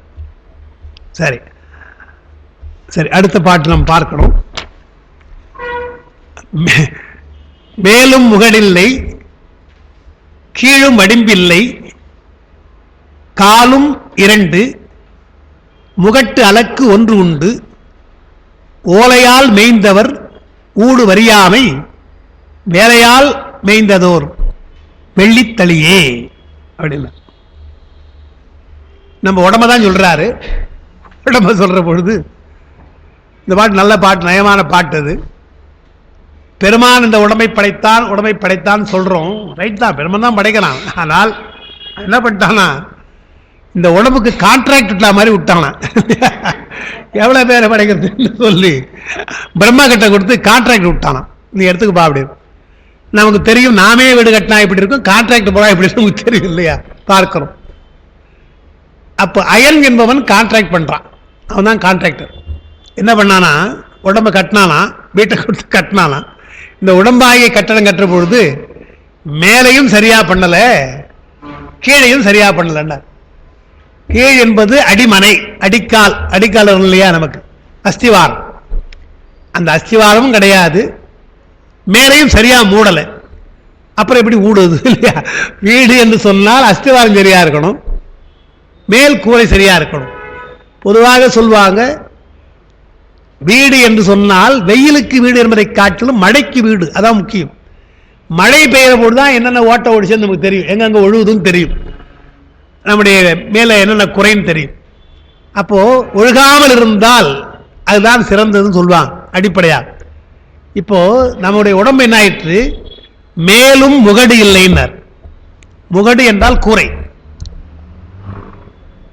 கூரை என்ன பண்ணா, இந்த மாதிரி சிமெண்ட் போட்டு வச்சா, சென்ட்ரிங் போட்டா நல்லா இருக்கும். அவன் என்ன பண்ணிருக்கிறான், ஓலையால மேய்ந்திருக்கிறான். ஓலைன்னா என்னன்னா முடிதான், இந்த முடிதான். இதான இது பாதுகாப்பு நமக்கு. முடி ஒரு பாதுகாப்பு நமக்கு, அது ஒரு சந்தேகம் கிடையாது. அழகு ஒரு புறம், பாதுகாப்பது. அப்புறம் இன்னும் சில விஷயங்களை சொல்றாங்க. ஆனால் என்ன ஆயிற்று, முடியாக இருப்பதாலே அது கடைசியில் இருக்க முடியாதுன்னு சொல்லுது. முடிதான் இருக்கணும் இல்லையா, அது இருக்க முடியாது, விழுந்து போகுது இல்லையா, உதிர்ந்து போகுது, முடி உதிர்ந்து போகுது பார்க்கிறோம். அது மட்டும் இல்ல, தலையில போட்டு அடிக்கிறான் ஒருத்தன் வச்சுங்க, முடி தாங்குமா? அத தலையிலே விழுகின்ற அடி பலமா அடிபட்டால் விழுந்துடுறோம். முடி தாங்குமா என்றால் தாங்காது. சும்மா கூரைன்னு போட்டு வச்சுக்கிறான்னு தவிர, உண்மையிலே நல்ல கூரையா இருந்தால் வெயில தைரியமா போகணும். ஏன் கூடை எடுத்து போறோம்? வெயில் தாங்க மாட்டேன். அந்த கூரை முடி இருக்க தாங்காமல் உள்ள அடிச்சிடுது. மழை பெய்யுது, இன்னும் பயம், அது அப்படியே தண்ணி ஊற்றுறது இல்லையா, தாங்க மாட்டேன். மழைக்கும் தாங்காத கூரை, வெயிலுக்கும் தாங்காத கூரைன்னா அது எப்படி கூரைன்னு சொல்ல முடியும் என்றால், அது கான்ட்ராக்ட்ல பண்ணா அப்படிதான் இருக்குன்ட்டார். அயன் அப்படி பண்ணிட்டான், படைக்க தெரியாம படைச்சுட்டான். மேலும் முகடில்லை, கீழும் வடிம்பில்லைன்னார். கீழே அஸ்திவாரம், கால். இந்த கால் என்று நாம சொல்றோம் இல்லையா, இன்னைக்கு கூட சொன்னோம் உங்களுக்கு. கால் என்றால் காற்றுன்னு அர்த்தம். காற்றினால் காற்று இயங்கும், இயங்கிக் கொண்டே இருக்கும். அதனால் அந்த காற்று இருந்தால் தான், உடம்புல அந்த காற்று இருந்தால் தான் கால் இயங்கும். எனவே அதை கால், நாங்க காலால் இயங்குவதால் அது கால்.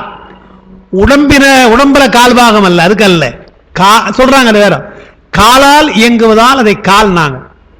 இப்ப இவரு சொல்றதுன்னா அஸ்திவாரம், அடிக்கல் வைக்கிறோம் இல்லையா, பேஸ்மெண்ட். அதாவது பேஸ்மெண்ட் வீக்கு பில்டிங் ஸ்ட்ராங்ன்றான்ல ஒருத்தன். இப்போ அந்த மாதிரி பேஸ்மெண்ட் வீக்கா போச்சு. என்ன பண்ணணும்? தரை தானே, மண்ணில் தானே இருக்கு கால். மண் மேலே தான் கால் நிற்கிறதே தவிர மண்ணுக்குள்ள இல்லை. அஸ்திவாரம் என்றால் எங்க இருக்கணும்? மண்ணுக்குள்ள இருக்கணும். இது மண்ணு மேலே வச்சிருக்கிறான். குடிசை இல்லையா, குடிசை எப்படி என்றால், குடிசை சாதாரண கிராமங்களில் குடிசை என்றால் மண்ணால கட்டுவோம். அதுக்கு பேஸ்மெண்ட்டே கிடையாது. தரைக்கு மேல அப்படியே லேசா சுமத்து விட்டு அப்படியே வச்சிடறோம். அதனால என்ன ஆயிடுதுன்னா, மழைக்கு கரைஞ்சி போக விழுந்துரும், மண் சோறு விழுந்துரும், பேஸ்மெண்ட் இல்லாதனால.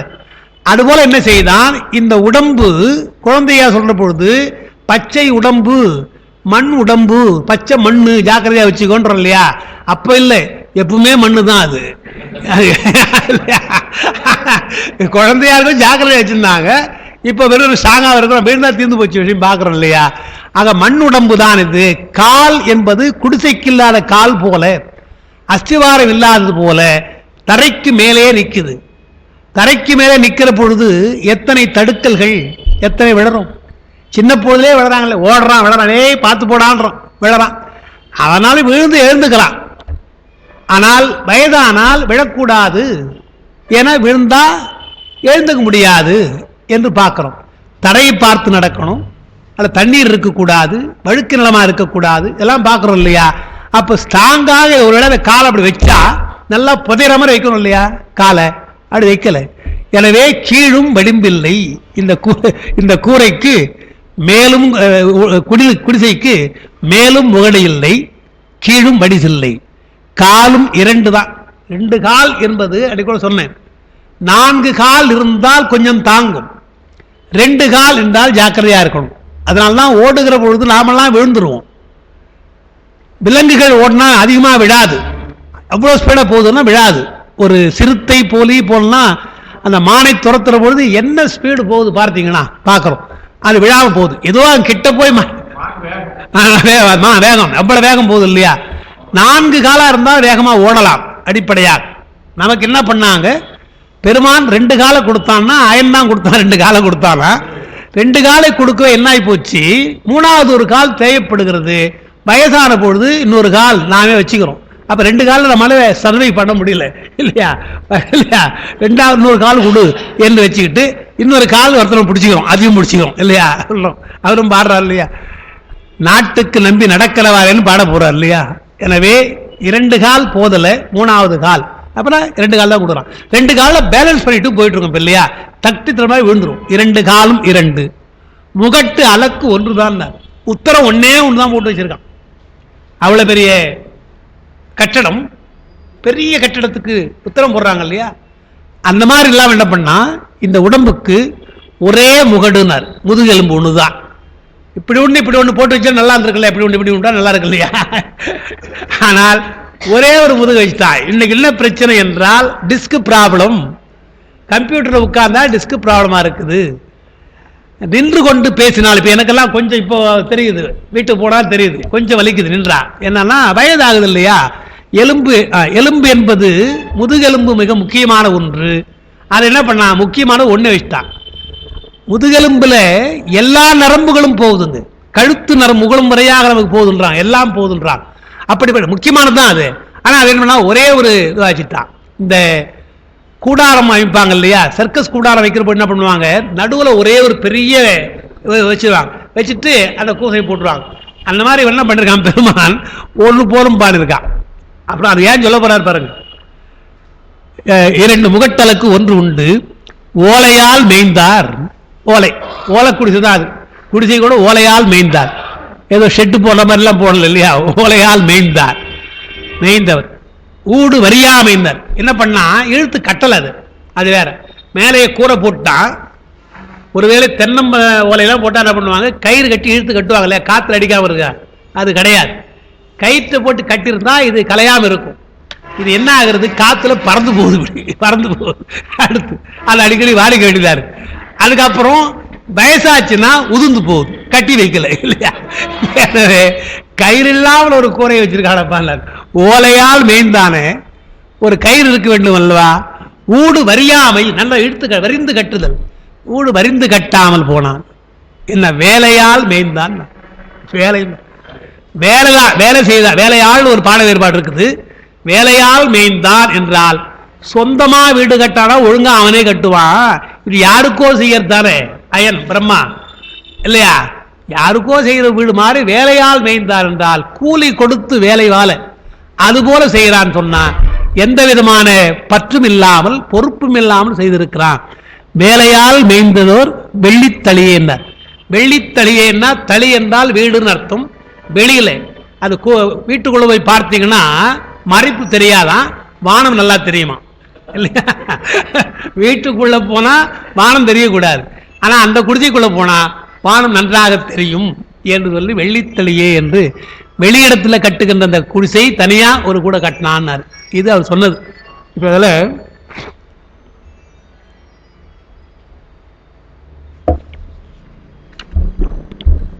அதை பார்க்கலாம்.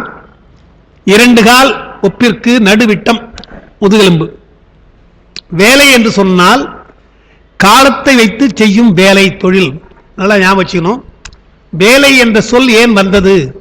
தமிழ்ல வேலை என்றால் காலம் தான் அர்த்தம். காலம், நேரம். நேரத்திற்கு செய்வதால் அந்த தொழிலுக்கு வேலைன்னு வச்சாங்க பேர். அது வேலைன்னு வந்துச்சுப்போம். வேலை என்று சொன்னால் தமிழ்ல கடல் என்று ஒரு அர்த்தம் இருக்குது. இருந்தாலும் நேரம், நேரத்திற்கு தான் வேலை என்று பெயர்.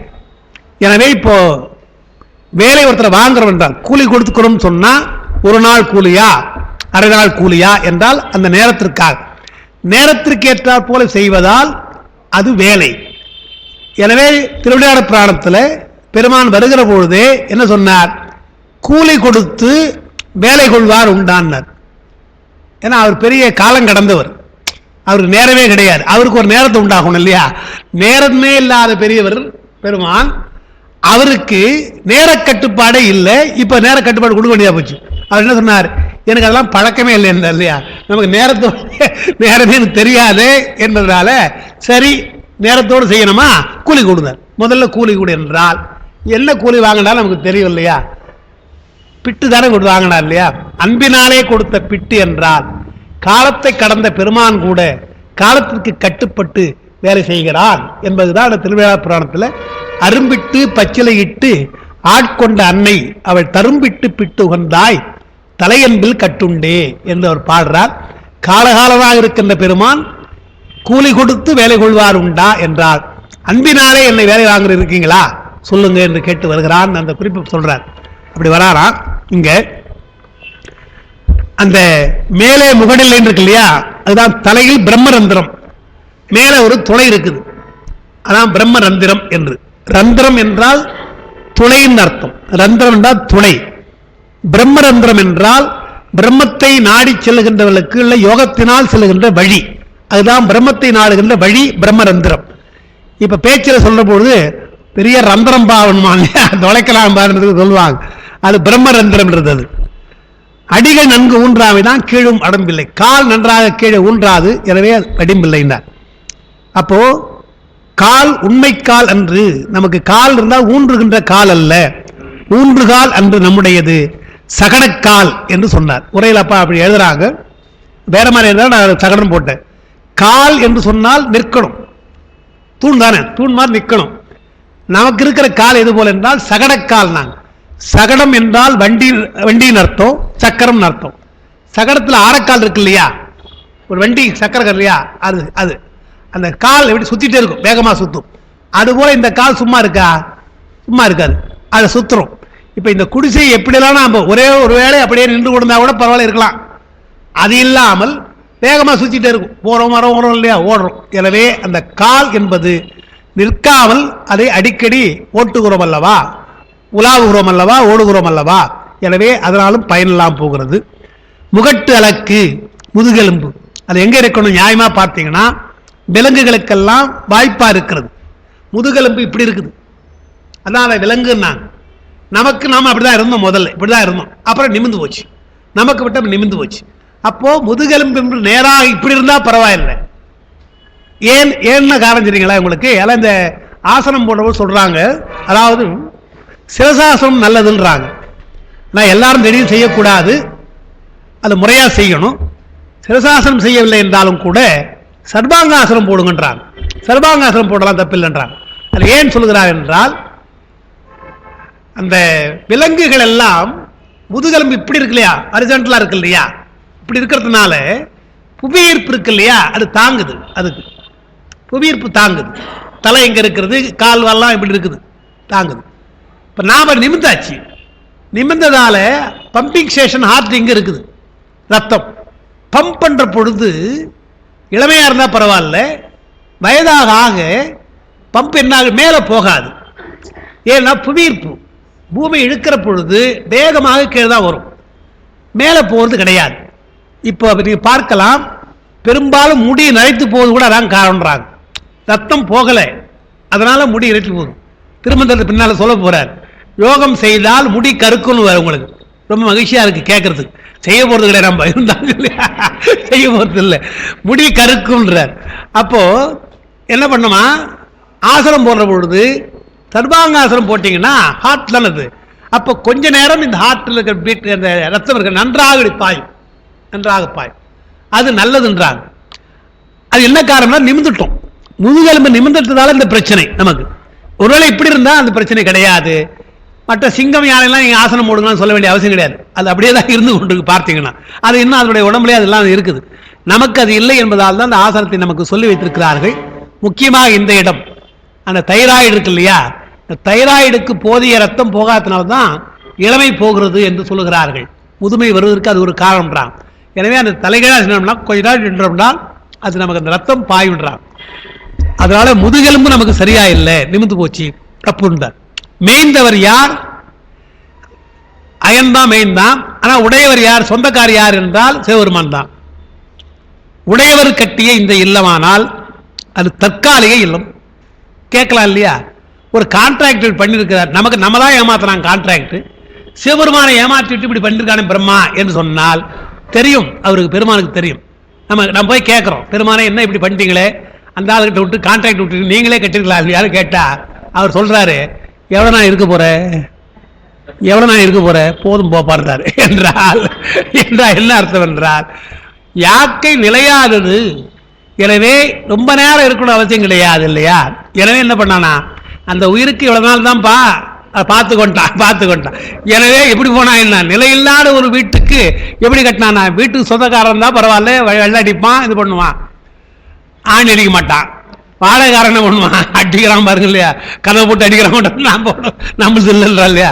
அதே மாதிரி இது தற்காலிக உடம்பு, இன்னும் இதை விட அடுத்த உடம்பு தரப்போறோம் இல்லையா, அப்ப பார்த்துக்கும் போ என்பது போல பெருமான் நிலையில்லாத இந்த யாக்கைக்கு, நிலையான உயிருக்கு இது நிலை அல்ல இந்த உடம்பு என்பதால் தான் இது போல செய்திருக்கிறான் என்று அயன் மேலே சொன்னது போல பிரம்மா செய்த குற்றத்தை போல சொல்லி பெருமாளுடைய மேற்பார்வை தான் நடக்குது, இதெல்லாம் தான் நடத்துகிறான்.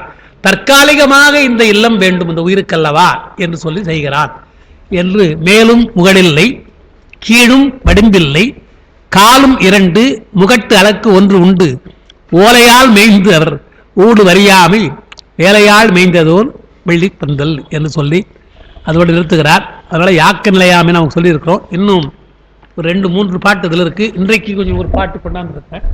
அது இந்த நாளைக்கு அதை பார்த்தோம்னா பெரும்பாலும் யாக்க நிலையாமை கொஞ்சம் முடியும் நினைக்கிறேன்.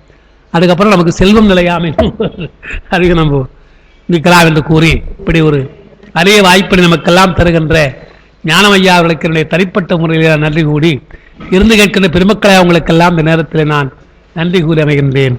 வணக்கம்.